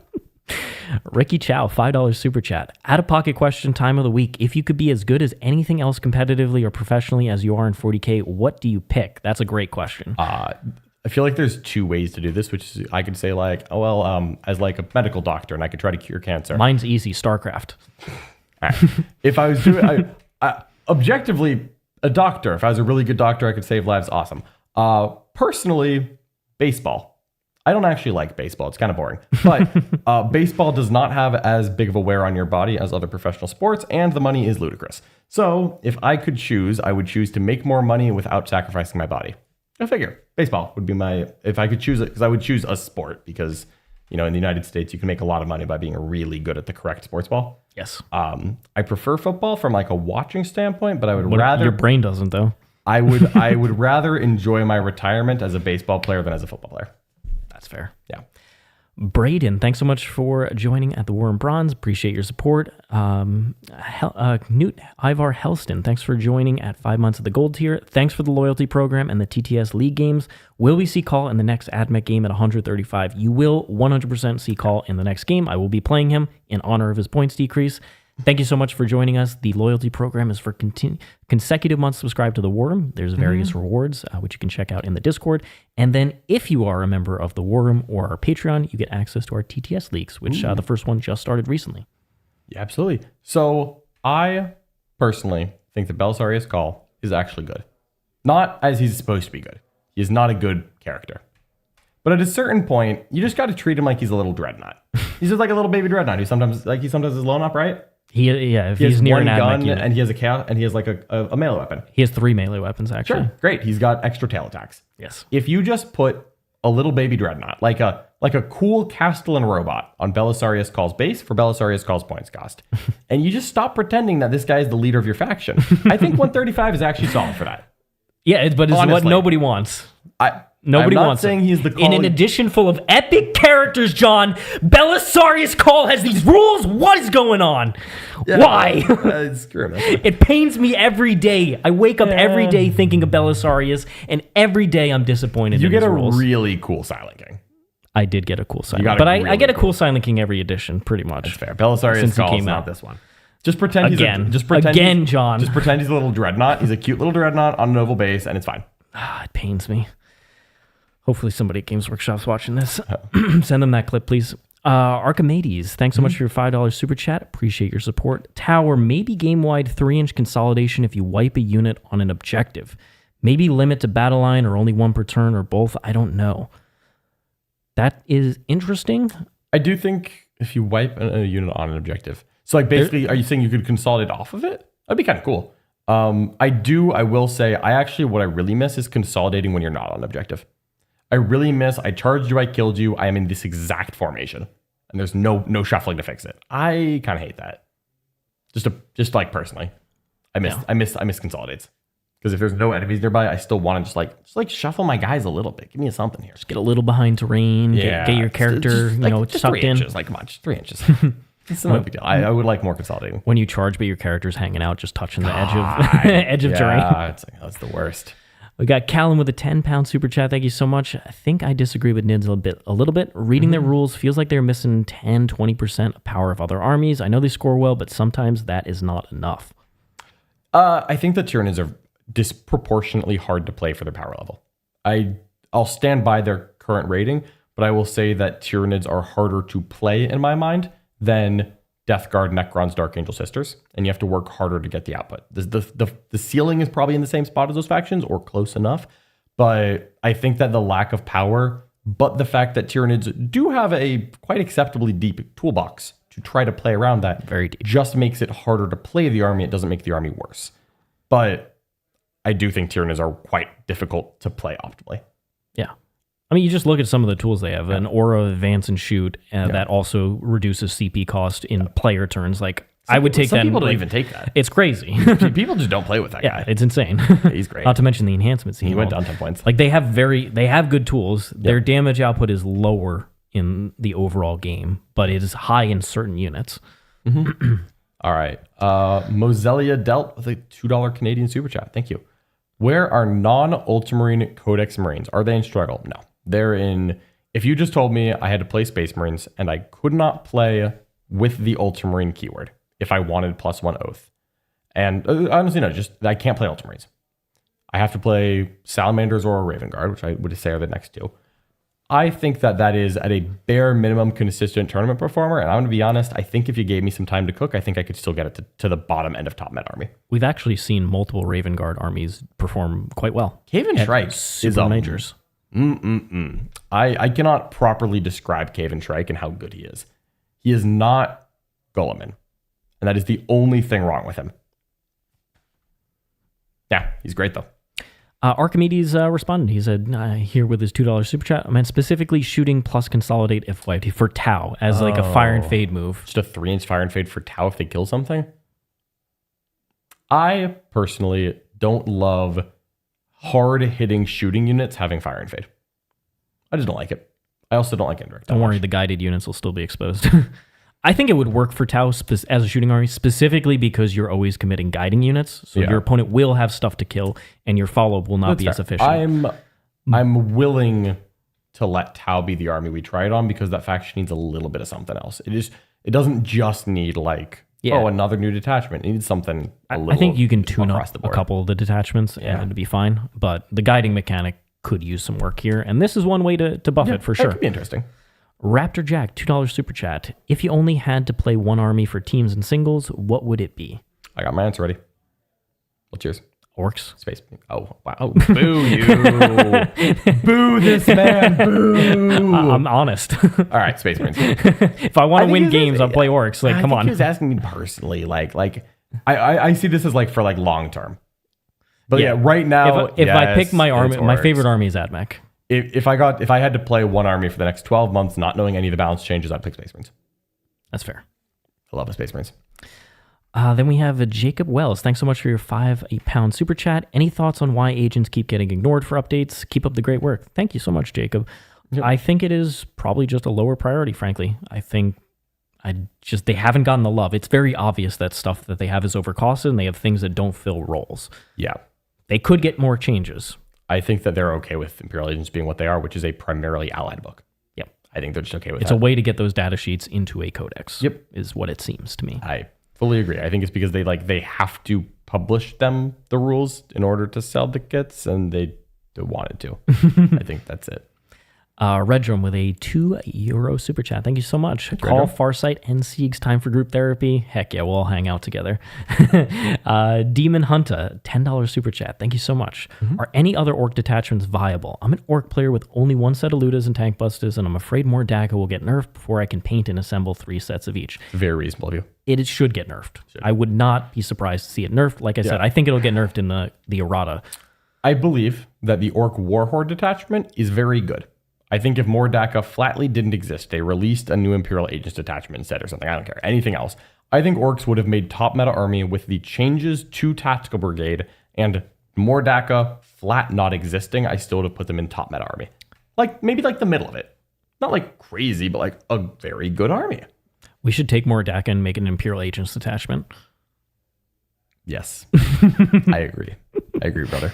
So I think that, now I will say, I think that Tank Busters are a better data sheet than Ludas. And so Tank Busters are more likely to be good in Warhorde. If I was playing Warhorde, I would still take probably 2 units of Tank Busters to Sagmex just as a little bit of support. Yeah, it's just a good shooting unit. It's a good shooting unit. But Mordaka is a little crazy. Marius Gage, thanks so much for your £5 super chat. I'm wanting to take my game more seriously. I play narrative Ultramarines. How can I learn to make a more competitive list without copying one online? Well, the first thing that I feel almost obligated to mention is that we do put a lot of Space Marine content in the Art of War Warhammer, and that was a great time to check that out. Yeah, you just released a list video. I just, no, but I'm releasing it in 2 days. Oh, sorry. Yeah, I've already recorded I'm ahead it. Yeah, you're fine. I saw it. Yes, that is recorded and just set to private.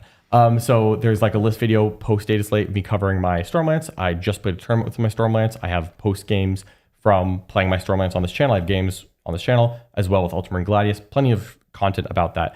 I will also say that I think that you do want to look at competitive lists, but you don't have to copy them wholesale. Yep. But if you look at competitive lists, you'll see, because what Space Marines are right now is you use your detachment to cover the holes of the good data sheets you took. Because the Space Marine detachments give you a lot of options to add a little bit of flavor. They have a very diverse set of attachments. Some of them are very similar, some of them are very different, but you get some good choices. Yeah. But Space Marines are mostly taking the Ultramarine core and then surrounding it with good data sheets. So looking at other lists tells you what the good data sheets are. If you can't personally identify it yourself, and if you can't, the best way to get the answer on the process is to know the answer and compare it to the question. Well, what are the good data sheets? I don't even know where to start because I'm, not a competitively minded person. To me, a Redemptor and a Ballistus look the same. All right, well, people are taking the Ballistus more than the Redemptor. Okay, that doesn't make sense, but why? Well, they both shoot decently. Well, the Ballistus is significantly cheaper, but the Redemptor's tougher and punches in combat. Well, all these lists are just taking Ballistus and combat units rather than Redemptors. Maybe it's because the Ballistus is cheaper, and you can use that to kind of learn that. We've also done Space Marine group coaching. We've got some, I'm sure we're going to get to the master classes eventually. Mm-hmm. Lots of Space Marine content in the world. Would highly recommend you start there. Absolutely. Free trial. Link below. Then we have Moselli Delt. Thanks so much for your $2 Canadian super chat. Crying with my 9,000 points of Iron Hands. Hey, John and I used to play Iron Hands. I have never in my life seen a TO, when I say in my life, since 7th edition when this became a thing, turn down taking Ferrus Manus, putting him on a 60 mil base, and saying, this is my Gulliman. and I acknowledge that feels a little bit bad, but your army can still be painted Iron Hands, and you can call him Ferrus Manus. You can even edit his name in your list and say, Ferrus Manus, he's 345 points and carries the Hand of Dominion and the Sword of the Emperor. He's my warlord, and you know what? I think you're good. I think you can just do that. I would do that. Dakota Templarius, thanks so much for your €5 super chat. What would you change for Black Templars to make them competitively viable again? And what do you think they need for a new addition to the army for their supplement? They need a new detachment that gives them unique rules. Like, they need unique combat mechanic rules. Yeah, they have no escape, which is a relatively unique. Yeah, that should stay. It's strong when it very happens. Strong on infantry. I think ultimately they don't have enough unique data sheets. Pretty much all their Sword Brethren is just a elite Space Marine that hits hard, and then the Primaris Crusaders are a less elite Space Marine that is bodies. Yeah, it's like, yeah, your characters are pretty interesting. I just think they need a little more going on with a vow system, and they should be setting goals and gaining benefits, kind of like how Space Wolves do with their sagas, but they should be getting more things throughout the game. Yeah. Oh yeah, they totally need a chaplain conclave. They 100% need a chaplain conclave. Something with vows and chaplains and cool things going awesome. on. What are we talking about? That'd be sweet. All right. Bone Size Reddy's got a super chat. If you guys could write the next tournament cards, how would you mitigate the Ghost Second advantage? Currently have a 20% win rate differential. That's significant. Yeah. Probably shouldn't be that big, I would say. It is tough because like we see that when you flip the bottom of turn, like when you turn off the bottom of turn primary that we have right now, it's the complete opposite, and then there's no reason to go second. And so like you need second to be valuable. Yeah, because first gives you the damage thing. It gives you staging, it gives you momentum, it gives all those good things. That is a great question. I'm not like sure what I would do. So my thing is that I think scoring should be. I think it fundamentally there's a problem with having scoring where I hold this objective this turn, I get 5 points off of it. I hold this objective, I get 5 points off of it. I think you should be rewarded for holding the same objective consecutively. So like the first time you hold an objective, it's like 2 or 3 points. The second time, 5 or 6 points, and so on and so forth. So if you are literally Burden of Trust is the only one that has that mechanic. Yeah. And I think Burden of Trust is actually more balanced, more skewed towards going first being better than going second. I think I'd rather go first on Burden of Trust, broadly speaking, because of that. And then in terms of the final round, what you could do is instead of giving them additional primary, is you could mess around with giving the player going second some sort of bonus for how much of the opponent's army they've killed. So, something like that. Because usually those type of games where your opponent is getting a big primary lead, they're losing most of their army. I wonder, what if you made it so that, like, let's just like say take and hold was instead of 5 points per objective is 4 points per objective. And then instead of checking it 4 times, you checked it 5 times, which is you check every player's command phase, like turn 2 through 5, same as now, but then you also check end of game.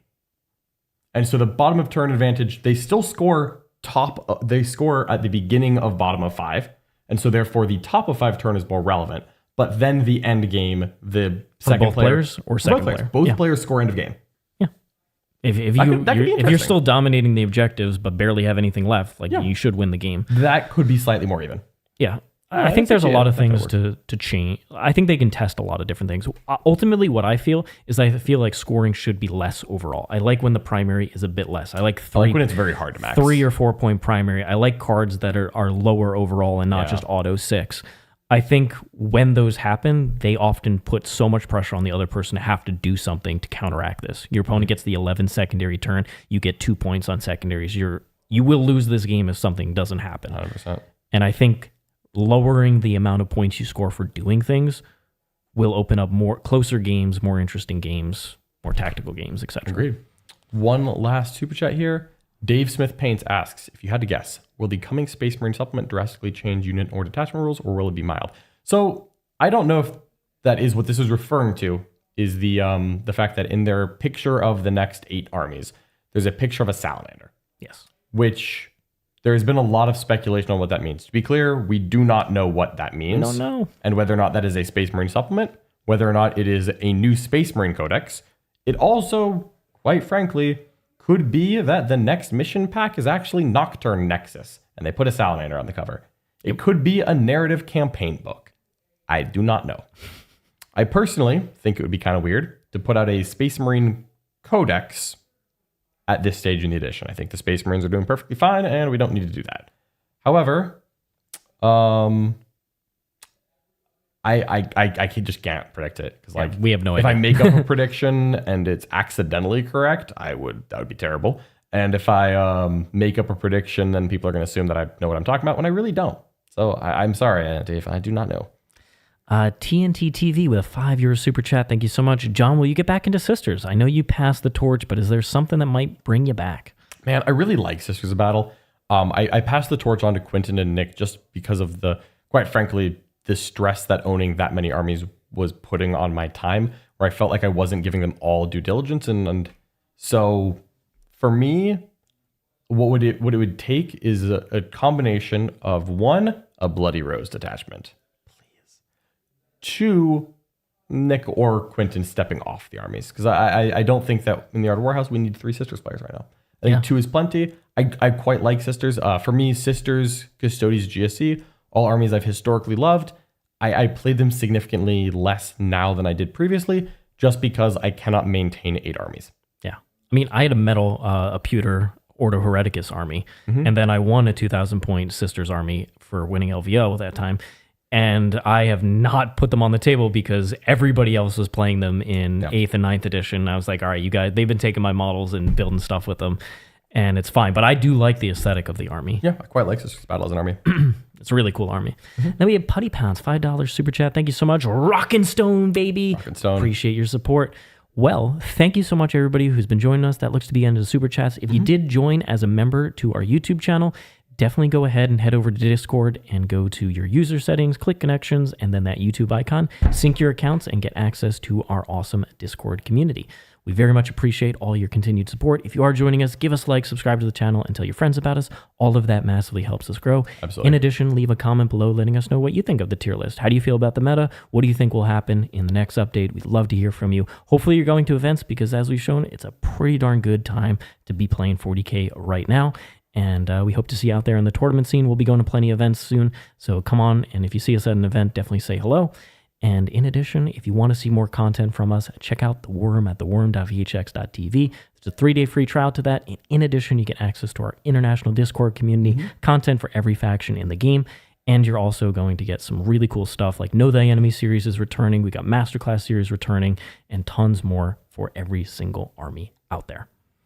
Thank you so much, everybody. Thank you, John, for joining me. Happy to be Looks here, like Richard. we got one last super chat here on the way out. Oscar Steen. DACA nerf, non-sus 2 on Infantry Blast.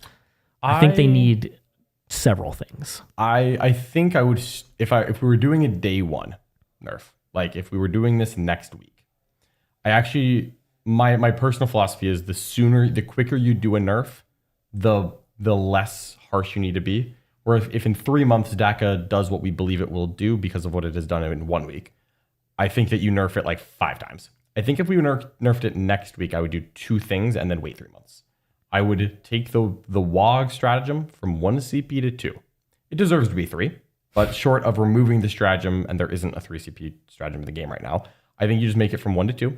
And I think you take sustained 2, and you make it sustained 1 for every unit besides flash kits. And you know what? Flash kits can be sustained 2 because they're already sustained 1. But anything that does not currently have sustained 1 gets sustained 1. Anything that has sustained 1 gets sustained 2. Yeah, just start there and see how it goes because it's still going to be really good. If we do that detachment. next week, I think that is a good army. Maybe too good, but I'd be willing to give it 3 months of results before we say like nerf it harder. I don't think like day 1 nerfs need to be particularly hard. Just like the most egregious things. Sustained 2 is mathematically skewed. WOG 1 CP is too good. Just those 2 things. Give it a couple events, give it a couple months, see what happens. Thank you so much, everybody, for joining us. We are going to send you off with a preview of the upcoming Streamhouse RTT. It's coming very soon, so check out all the exciting details. Thanks so much, everybody. We'll see you all next time. So long for now. Bye-bye. It's back. It's bigger. It's bolder. And this time the stakes are higher than ever. This is the Streamhouse RTT. where the best Warhammer 40k players collide in a battle of skill, strategy, and sheer wit. The battlefield is set. The best of the best are ready to clash. I'm not here to play. I'm here to dominate. Tau don't miss, neither do I. You know what I can do, and I'm not here to lose. I've got some surprises up my sleeve. You won't see me coming. This isn't just another tournament. This is a war of minds. Who will stand victorious? Don't miss it as the battle begins. Don't miss any of the action.